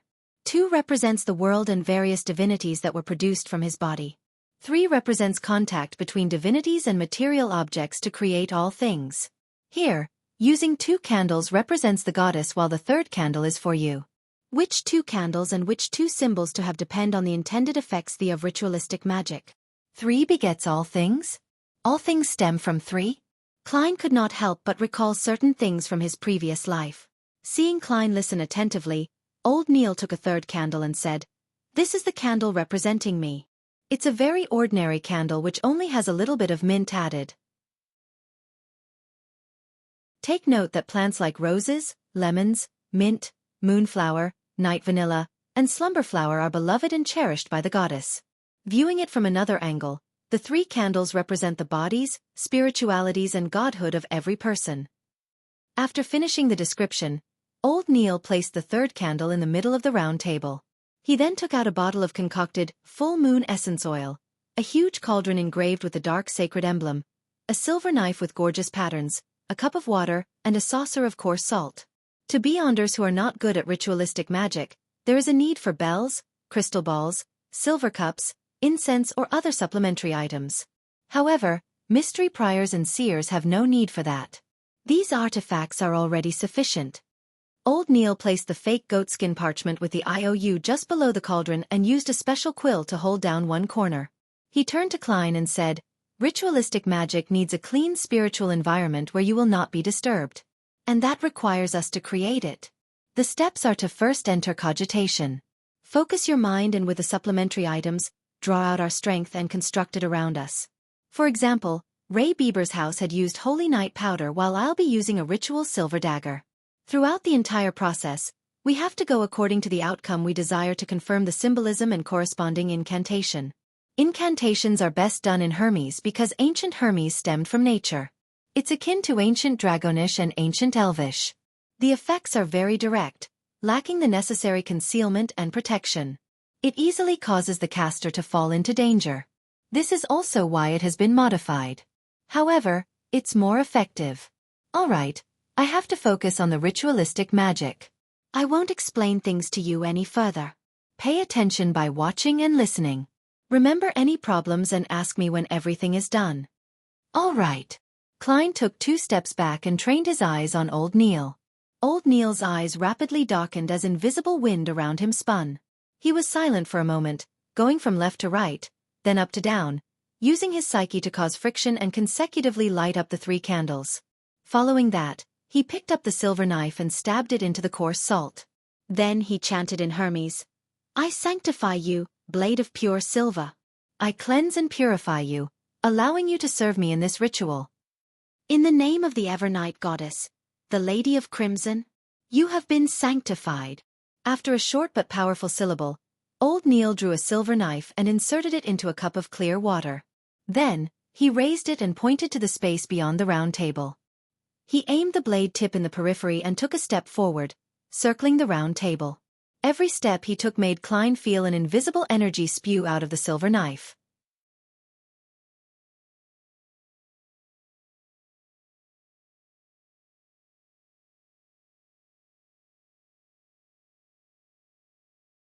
Chapter 52. Spectator, stop thinking about the bloody IOU. Let's discuss the ritualistic magic. Old Neil put away the candles, cauldron, silver knife, and other items with a relaxed expression. Klein really wanted to shrug his shoulders like the Americans in his previous life, but ultimately could not bring himself to do something that ungentlemanly. He turned his focus toward the ritualistic magic and threw out detailed questions that puzzled him, receiving answers from them. For example, the incantations had a particular format. As long as they were satisfied and the key meaning was expressed in Hermes, the rest could be left to one's creativity. Of course, blasphemy or disrespectful descriptions were absolutely forbidden. The mysticism class lasted until noon before old Neil coughed twice. "We have to return to Zutland Street." With that said, he grumbled in an indistinct manner. "To get these bloody materials, I missed my beloved breakfast." Klein looked around both amused and puzzled. "Mr. Neil, do you have a chef? Or a maidservant in charge of cooking?" A weekly salary of £12 could hire several servants. According to the newspapers, with board and lodging provided, hiring an ordinary chef cost anywhere between 12 to 15 soldi a week. It did not even need £1. A maidservant to do miscellaneous chores was even cheaper. Their weekly salaries ranged between 3 soldi 6 pence to 6 soldi. Of course, one could not bear any hope of them having any culinary skills. That's not right.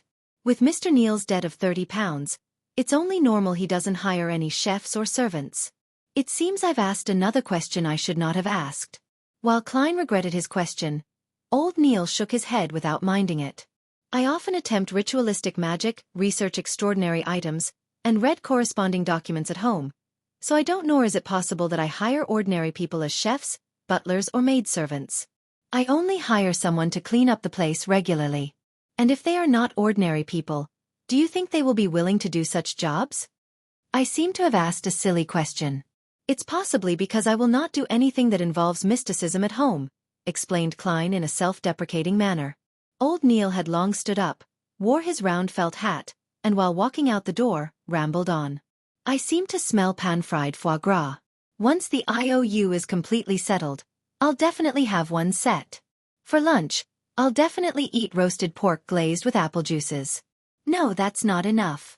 I must have a sausage infused with mashed potatoes. You are making me hungry. Klein swallowed his saliva as he caught up to Old Neil and headed for the nearby public carriage stop.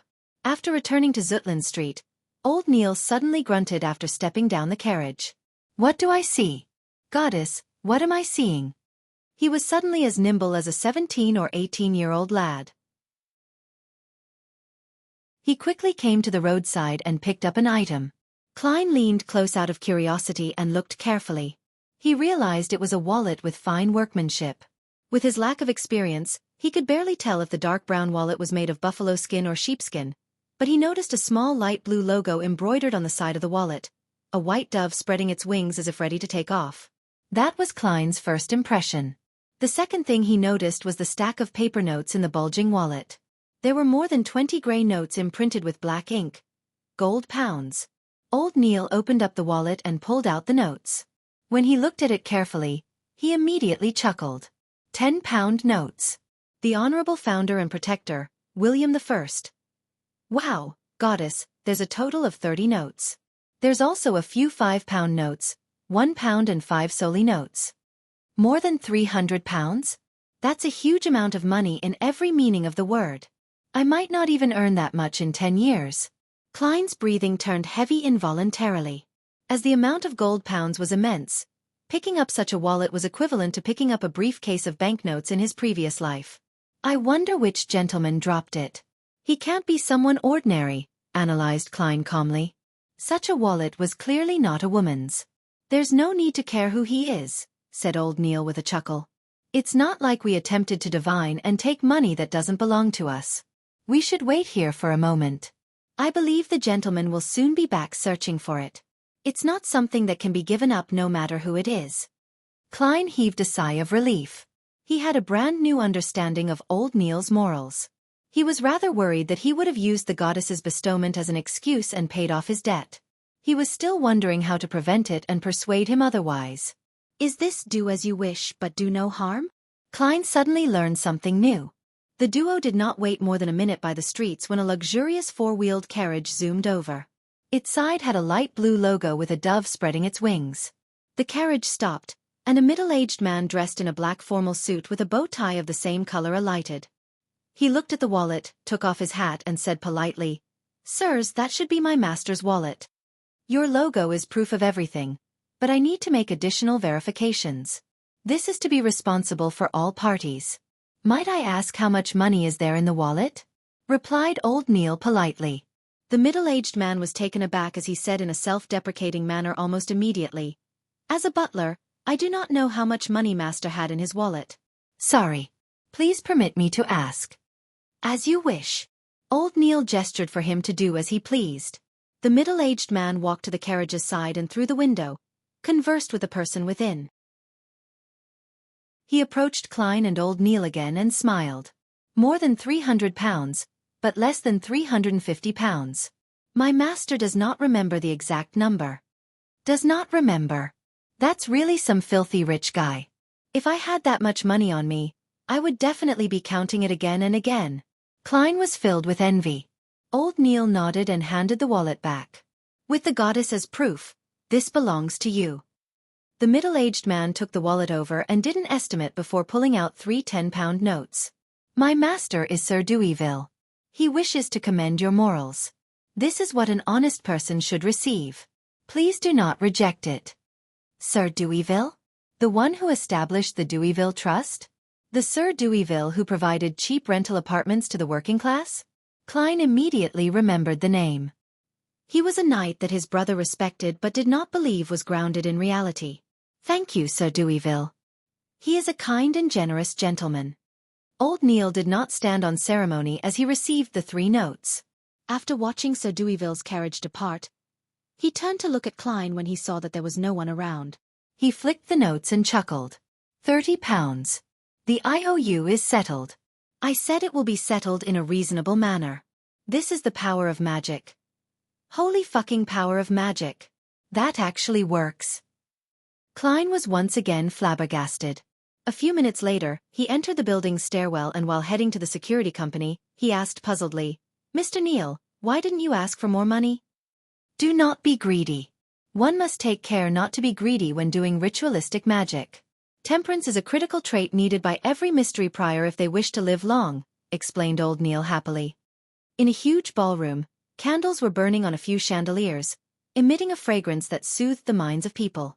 By the sheer number of candles, they produced a light in no way inferior to that of gas lamps.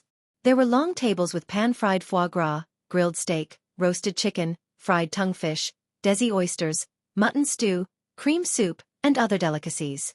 In addition, there were bottles of mist champagne, Ormer grape wine, and Southville red wine. They were all glistening with a tempting glow under the light. Servants in red vests carried trays with crystal cups and shuttled between the gentlemen and ladies dressed both elegantly or gorgeously. Audrey Hall was wearing a collared, high-waisted, pale white dress with engagiantes. Her corset was tightly fitted, while her voluminous layers were puffed up perfectly with a cage crinoline.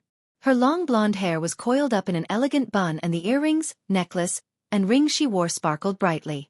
At her feet were a pair of white dancing shoes that were stitched with roses and diamonds. How many petticoats am I even wearing? 5. 6. Wearing white silk gloves, Audrey caressed her crinoline gently with her right hand. Her left hand was holding a glass of clear champagne. Audrey was nothing like her usual self, usually placing herself center stage of banquets and making her the focus of attention. Instead, she avoided the bustle and quietly stood in the shadows of hanging curtains by the French windows. She took a sip of champagne as she watched the crowd as though she did not belong. Count Wolf's youngest son is chatting with Viscount Conrad's daughter. He likes to move his forearm to reinforce what he says. The bigger the movement of his forearm, the more unbelievable his words. That is something gleaned from experience. He can't stop trying to elevate himself by putting other people down. However, he can't help but feel guilty. It can be seen by the way he talks and his body language. Duchess Della has repeatedly covered her mouth while laughing with her left hand today. I see. She is showing off her pure ocean blue sapphire. Her husband, Duke Negan, is discussing the current situation with a few conservative nobles. Since the banquet began, he has searched for Duchess Della once. They almost never make eye contact. Maybe they aren't as in love as they pretend to be. Baron Larry has made Madame Parnes laugh 7 times. That's very normal, nothing strange about it. But why does she look at her husband with guilty eyes? Oh, they have gone their separate ways. That's not right. The directions they are headed leads to the garden. In the extravagant banquet, Audrey saw many details she never noticed in the past. There was an instant where she nearly believed that she was watching an opera. Everyone is a good opera actor. She sighed silently as her eyes remained limpid.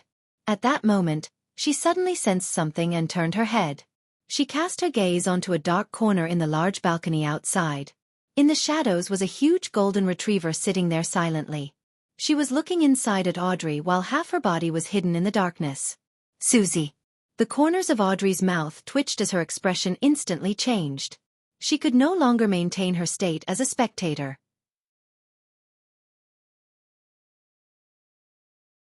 Chapter 53. Listener. An ancient 3-masted sailboat was navigating through a tumultuous storm in the sea. It was not fast and its displacement was lacking.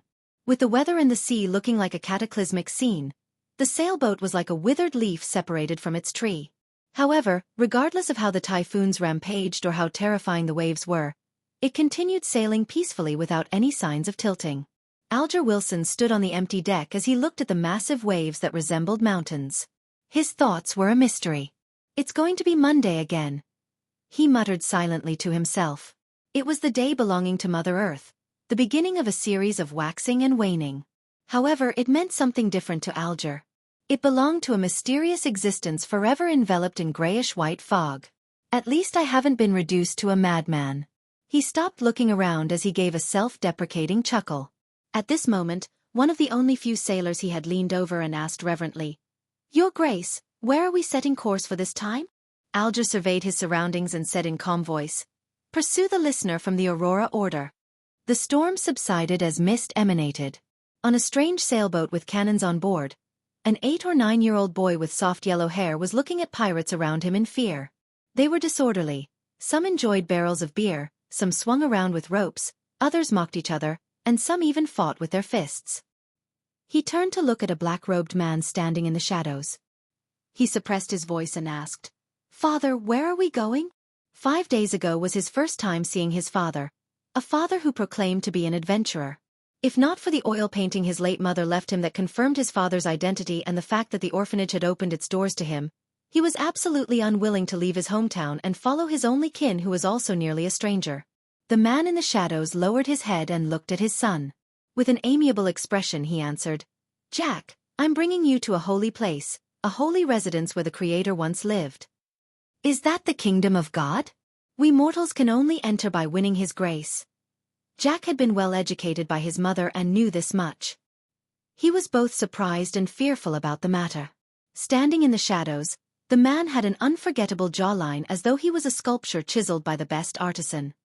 He placed his hand to his ear and made a listening pose. He replied in a tone that sounded like sleep-talking, "Jack, mortals are a wrong concept. The Creator created this world and He is everywhere. He exists in every living being. Therefore all beings have godhood. Once the godhood attains a particular level, they can become an angel. The 7 fake gods at present are only powerful angels. Look, I can now hear the teachings of the Creator." Ah, how extraordinary is this revelation! Life is only a tour of the spirit. When the spirit is sufficiently potent and resilient, we can find our godhood and fuse with even more godhoods. Jack could not understand the complicated description. He shook his head and asked another question he previously did not have the chance to. "Father, I heard from Mother that after the Creator created this world, He split into all beings and does not exist in actuality. Then, why does His holy residence exist?" As a 7 to 8-year-old child, he was logical. The man with the chiseled face was taken aback. He turned his head away as though he was listening to more murmurings. Suddenly, he slumped down, knees on the deck. His exposed skin protruded black shards. He clenched his head with both hands as his expression warped and he shouted in extreme pain, "They are lying!" After lunch, having had old Neil promise him that he would bring him to the underground market the next time he went, Klein slowly returned to the Blackthorn Security Company. He chose the 2 options of reading the documents in the staff office and practicing his abilities or take the opportunity to go out and act as a seer in the divination club before Captain Dunn stopped him. However, before he could make the decision, he saw Dunn Smith walk in. He was dressed in the usual black windbreaker and half-top hat. "Captain, any updates?" Klein thought of the whereabouts of the Antigonus family's notebook as he asked with concern. Without showing any signs of fatigue in his gray eyes, Dunn said, "The facts have corroborated that the Antigonus family's notebook is in Ray Bieber's hands. However, he has vanished completely. I have already informed the various Nighthawk teams of this matter through a telegram. They were requested to pay attention to the various piers and steam locomotive stations. The first batch of printed portraits was mailed out yesterday afternoon and will be printed in various major newspapers. How nice it would be if there were phones, fax machines, surveillance cameras, and big data. What a pity. I know how to use all of them and even understand a little of the logic behind it."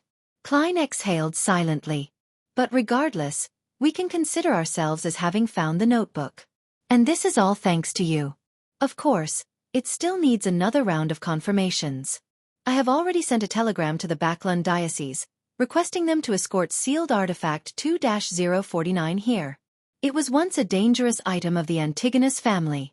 It can help us know if Ray Bieber is a descendant of the Antigonus family. A Grade 2 sealed artifact. Dangerous. They can be used with care and moderation." Klein had originally wanted to ask about the sealed artifact, its special abilities, and the danger it posed out of curiosity, but he instantly recalled that he lacked the necessary clearance. He had no choice but to give up. May Goddess bless us. Klein tapped 4 spots on his chest, forming the sign of the full moon. Dunn pushed open the door to his office and said with a slight nod, "The goddess has always been protecting us. Klein, if you had not chosen Seer, you would be a formal member after this matter is verified.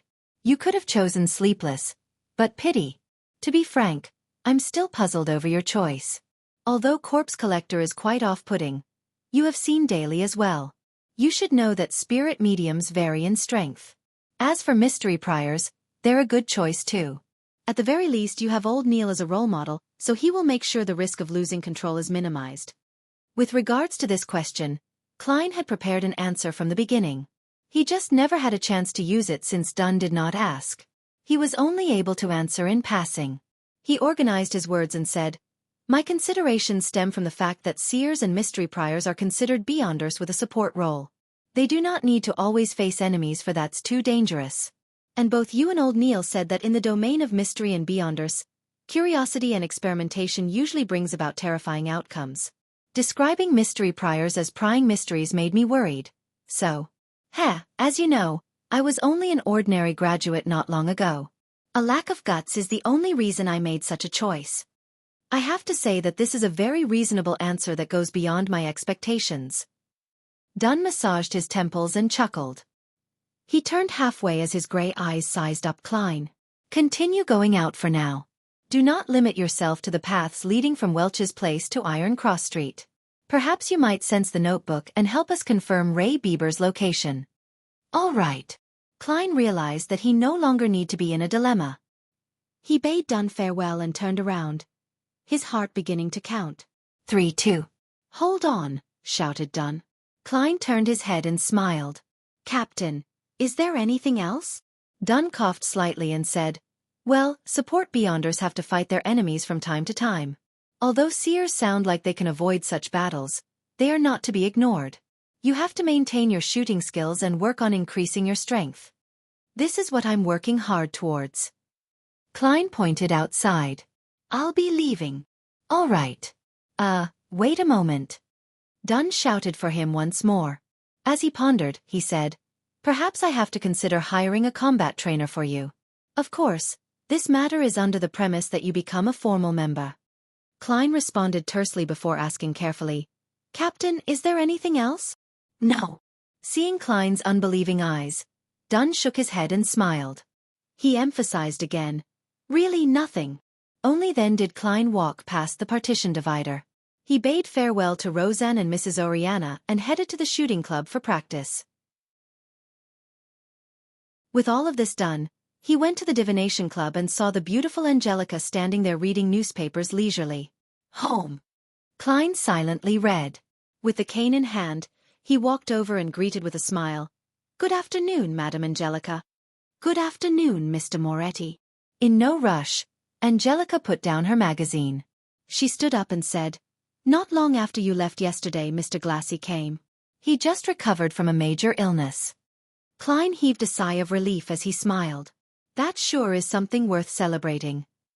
Upon hearing this, Angelica, who was secretly observing him, lowered her voice and asked out of curiosity, "Mr. Glassy said that you are a very, very, very magical doctor."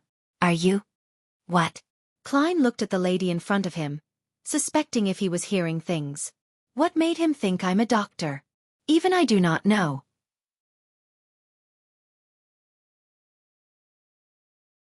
Chapter 54.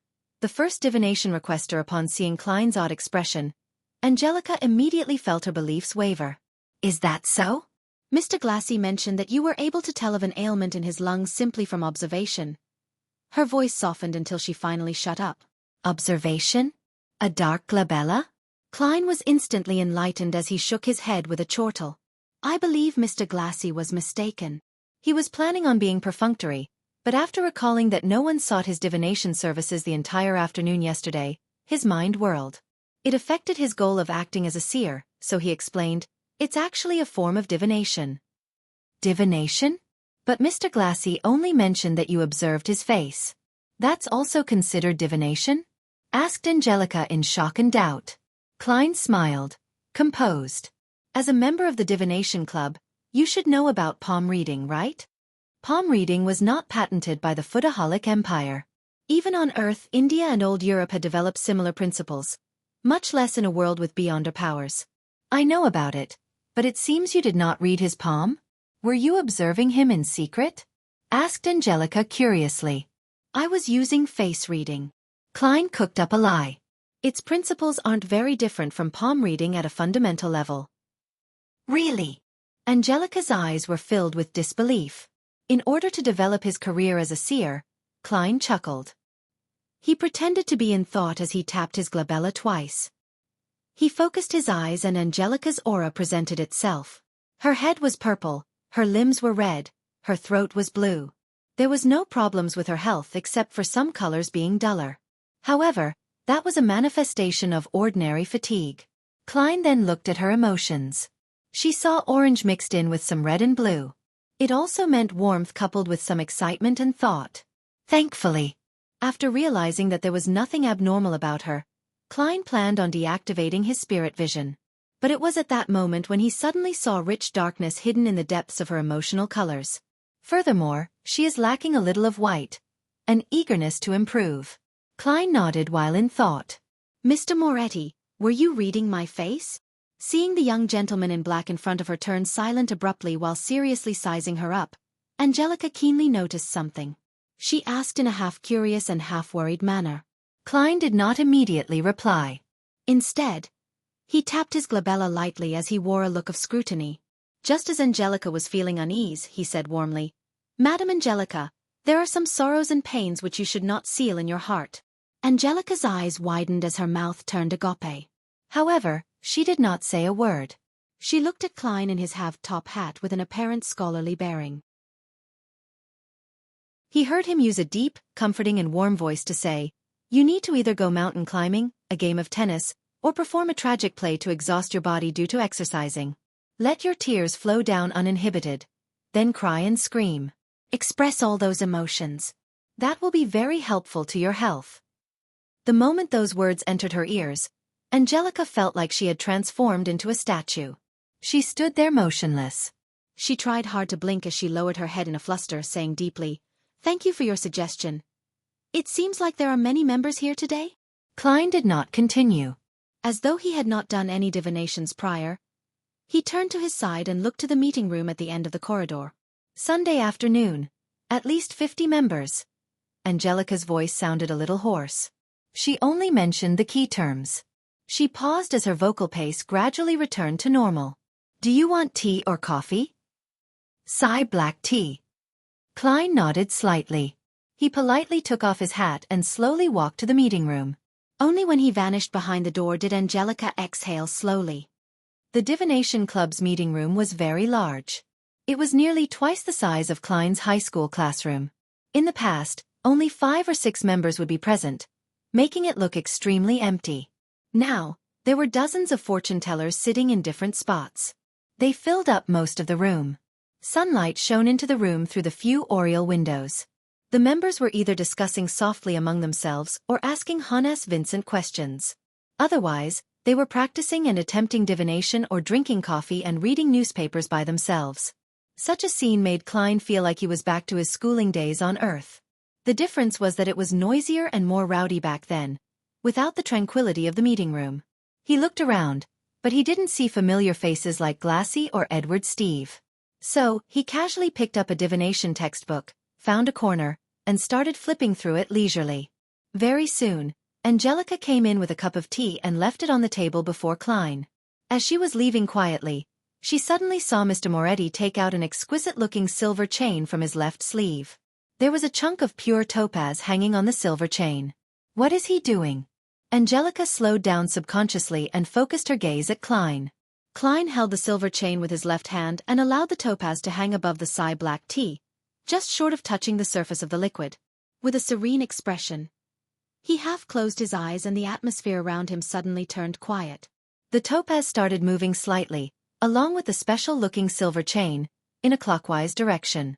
Upon seeing this, Angelica found Mr. Moretti extremely mysterious.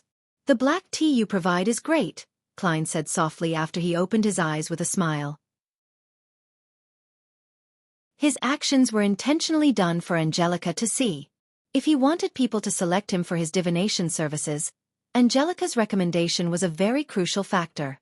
Since he wanted to act as a seer, Klein no longer had any reservations. He completely personified the identity. Yes, Mr. Vanes is very picky about the quality of tea, Angelica said, stunned. Klein put away his spirit pendulum by winding it properly. Then, he raised the white porcelain cup with floral design. With a smile, he gestured politely at her with his cup. Angelica returned to the reception hall, but she no longer had the mood to read magazines. She sat there, gazing into the distance. It was a wonder what she was thinking about. This continued until there were knocks on the door. She jolted awake and hurriedly looked at the entrance, only to see a lady dressed in a light blue dress. The lady took off her veiled hat with a powder blue ribbon. She looked calm and melancholic. "Good afternoon, esteemed lady. Would you like to join the divination club, or are you looking for a divination?" Angelica asked like clockwork. "I want a divination." The lady had a beautiful pair of eyes hidden with sorrow, and she bit her lower lip as she spoke. Angelica guided her to the sofa and explained to her how the divination club worked in detail. She picked up an album and handed it over. "You can pick anyone." In her low spirits, the lady flipped through the album seriously. As there were too many club members there that day, there were too many choices. It left her quite upset. "Can you recommend one? From these few pages." She pointed at the middle section of the album, omitting the fortune tellers priced above 2 soldi and those below 4 pence. Angelica took the album and looked at it for a few minutes. She deliberated her words before saying, "I suggest this gentleman." The lady who looked uneasy took a glance and realized that it was a fortune teller named Klein Moretti. "Mr. Moretti just joined the club. Is his divination reliable?" she asked worriedly. Angelica nodded with great affirmation. "Another member of the club and I are certain that Mr. Moretti is an outstanding fortune teller. If it wasn't for his just joining the club, he wouldn't take such low fees." "I understand." The depressed girl nodded. "I'll pick Mr. Moretti for a divination then." "All right, please hold on for a second." Angelica took the album and walked towards the meeting room. She came next to Klein and said with a suppressed voice, "Mr. Moretti, someone wants you to divine for them. Which room would you like to use?" That was effective. "My first business is here." Klein put down his teacup and nodded calmly as he said, "Topaz room." "All right." Angelica walked slowly ahead of him and led him to Topaz room before opening its wooden door. Klein sat behind the table that had various divination tools on it. He waited less than a minute before he saw a woman in a light blue dress walk in. She looked down and melancholic. Seizing the opportunity when she was closing the door, he tapped his glabella twice. "The yellow color in her stomach seems a little dull. The dark color of her emotions is very heavy, mainly worry and anxiety." Klein looked her over carefully and leaned backwards. He then lifted his hand to cut off his spiritual vision. "Good day, Mr. Moretti." The woman in the light blue dress sat down. "Good afternoon. How may I address you?" Klein asked politely, not carrying much hope of getting an answer.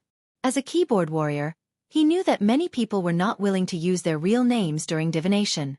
"You can call me Anna." The girl put her veiled cap aside. She looked at Klein with mixed anticipation and doubt and said, "I would like to divine about my fiancé's situation. He traveled to the southern continent in March for a business deal. He sent me and his family a telegram last month on the 3rd, saying that he was going to set sail and return. But he did not return after 20 days. At first, I believed that his delay was due to the berserk ocean's weather, but as of today, it has been more than a month. The ship he took, the Alfalfa, still hasn't arrived at Enmat Harbor. The ocean that separated the northern and southern continent was called the Berserk Ocean. It was well known for natural calamities and its countless dangerous currents. If it was not for Emperor Roselle, who sent men to discover a few safer sailing routes, countries in the northern continent would still have yet to enter the age of colonization, let alone lay an underwater cable to complete a transoceanic telegraph. Klein looked at his very first client of his career as a seer and asked carefully, "Which divination method do you wish to use?"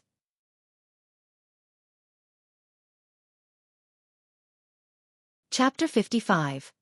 Revelation. Anna, with her beautiful eyes, hesitated for more than 10 seconds. "You can choose any type that you believe will be accurate. You are the fortune teller, while I'm not. Of course, apart from cards, including tarot, I have also attempted studying them at home. I always felt they were more like toys or a game. Klein thought for a moment, his wrists leaning on the edge of the table. He steepled his hands before his face, his gaze peaceful. He said softly, "Then we shall use the astrolabe." He pointed to a fountain pen and stack of white paper on the table and said, "Write down the name of your fiancé as well as his facial features, address, and date of birth. It would be even better if you can remember the specific time he was born." From her clothes, makeup, and demeanor, Klein did not believe that she was illiterate. Anna did not reply. She extended her hand and took a piece of paper. She lifted the pen and dipped it in some ink. She started writing, pausing occasionally to think. 2 minutes later, she pushed the paper toward Klein. Klein received it and turned it around. The information on the paper read, Joyce Meyer, September 15, 1323, 2 p.m. Tingen City, East Borough, 8 Stevens Street. Short blonde hair, aquiline nose. With just a short glance, Klein quickly calculated the person's spiritual number. 1 plus 5 is equal to 6 in the study of spirit numerology and mysticism. Adding the numbers of the day the person was born was called their birthday path number, affecting the person's life before 27. Birth month path number, calculated by adding the numbers in their birth month, affected their life from 27 to 54 years old, while the birth year path number, calculating the numbers in their birth year, affected their life from 54 years old onward. It was July 1349, so Joyce was not yet 27. Thus, Klein immediately calculated the birthday path number. The number 6 represented a balanced and harmonious life, with a heart for giving and a decent marriage or engagement. Following this, he quickly calculated Joyce's year path number. The so-called year path number was calculated by replacing the birth year with the current year. The digits were then added with his birthday path number and birth month path number to get a general understanding of the person's luck for the year. 1 plus 3 plus 4 plus 9 is equal to 17. 1 plus 7 is equal to 8. 8 plus 9, birth month path number, plus 6, birthday path number, equals 23. 2 plus 3 is equal to 5. His year path number is 5, signifying that he would meet with change and accident. He would be required to take certain risks. Klein made a silent judgment after consolidating the facts. He confirmed that the information Anna gave was correct. He retracted his gaze from the paper and turned it toward Anna. Mr. Meyer set off on his journey on the 3rd of June? If he did not lie, that is indeed the case. Anna bit her lips. All right. Klein took the fountain pen and made a note of that. He looked at Anna with his dark brown eyes and said gently, I will begin creating the astrolabe now. I will need some time and absolute silence. Do you mind waiting outside? Angelica will provide you with a cup of tea or coffee. All right. Anna knew that some fortune tellers had their eccentricities, so she stood up unsurprised. She took her hat with the light blue ribbon and left the topaz room. Klein locked the door and returned to the table. He followed the information and set up the astrolabe, including elements such as his horoscope and locations of the corresponding planets and stars. Throughout the entire process, he did not open the astromancy manual. He completed the setup based on his memory. Over the past few days of his mysticism studies, Klein realized that he could easily grasp and understand anything about divination, quickly turning it into instinct. Perhaps that is the ability of a seer. He completed the astrolabe and felt satisfied. He felt as though his body, heart, and soul had relaxed considerably. As he looked at the outcome, he followed the path of the horoscopes and planets, as well as other supporting details to roughly deduce that Joyce Meyer had met with an accident but would ultimately survive it. At this point, the divination was technically complete. But Klein wanted to pay much attention to his first business transaction. He hoped to build a reputation to aid in acquiring future jobs. He picked up the pen and wrote a sentence in Hermes. Joyce Meyer's current situation. He read the sentence silently and memorized the information on the piece of paper, repeating it again and again. After 7 times, Klein grabbed the piece of paper and leaned back into his chair. He imagined the sphere of light, and his eyes became darker, allowing him to quickly enter a state of cogitation. The surroundings took on an ethereal quality. A formless, boundless fog stretched above him. Klein recalled the contents of the piece of paper, then relaxed. He fell into a deep sleep in this state. He was using a dream divination technique. Repeating the question, remembering the details, and then allowing his astral projection to roam the spirit world in a dream would allow him to gain revelations. Ordinary people also had this sort of experience sometimes, but it was hard for them to recall, as the signs in their dreams were more complicated and garbled. A seer would not have such a problem, for they could see the images directly. The surroundings began to turn hazy as Klein turned half asleep. In the contorted fantasy, he saw a blond young man with an aquiline nose. He was swimming frantically in a sea of blood, nearly engulfed by the waves. But in the end, he managed to escape to shore. The image shattered and changed. Klein saw a blue house with a toy windmill at the door. That blond young man was entering the house slowly, seemingly in joy. At this moment, the image changed once again. Klein realized that he was inside a magnificent palace. The walls were destroyed and damaged beyond repair. Moss and weeds grew in multiple areas. Through the holes in the walls, he could see a mountain peak and clouds clinging close to it outside. Atop the palace was a huge throne carved out of stone. It was adorned with dull gemstones and gold. It looked as though it was not prepared for a human. This giant throne was empty and mottled, as if it had been washed over by the ages. Klein looked around in confusion. He did not understand why he would be dreaming of such a scene. His turbid mind turned sharp as he subconsciously walked out of the palace in an attempt to ascertain where he was. Suddenly, he felt a gaze fall upon him. It was a gaze that came from behind. Klein suddenly turned around and stared towards the giant stone throne, only to see a scene of countless transparent maggots slowly twitching and growing. Klein gasped. He opened his eyes and woke up from his dream. Crystal balls, tarot cards, and the prepared astrolabe entered his vision. Reality quickly replaced fantasy. The initial dream was the result of the divination, but what was the later dream about? It seemed to be targeted at me? Klein put the piece of paper down. He rubbed his temples and contemplated. He could confirm that it wasn't his fear projecting itself in the form of a dream, for he was doing the divination himself. A palace not meant for humans on the peak of a mountain. The silent stare. The contorted and weird scene of the maggots. Klein silently guessed as he recalled. Has the luck enhancement ritual communicated with that existence? Or is it a result of the Antigonus family's notebook? Right. That notebook mentioned the nation of the Evernight in the Hornaces mountain range. The palace in the dream was on a mountain peak. He made a simple deduction and was relieved that he had picked seer. According to old Neil, mystery priors could also divine through dreams, but they weren't as effective as a seer. Sigh, it sure isn't letting me go. All I can hope for is the early capture of Ray Bieber. Klein collected himself and picked up the piece of paper with the diagram of the astrolabe. He slowly walked towards the door. He opened the door and headed to the reception area. He saw Anna looking out the window, completely ignoring her cup of black tea. Ah, Mr. Moretti, is there a result? She saw Klein in her peripheral vision and stood up in a hurry. Klein did not answer her immediately. Instead, he asked according to the revelation he received from the dream, "Does your house or Mr. Meyer's house have a toy windmill?" Anna's eyes widened, shocked into silence. After a while she muttered, "That was a present he gave me. It is by the door at my house." "How did you know that? See, can this be divined?" Klein smiled and spoke with a gentle tone. "Congratulations, Miss Anna. Mr. Joyce Meyer is currently a guest at your place. If you rush back, you should still be able to meet him. He just experienced a calamity, an unimaginably painful journey.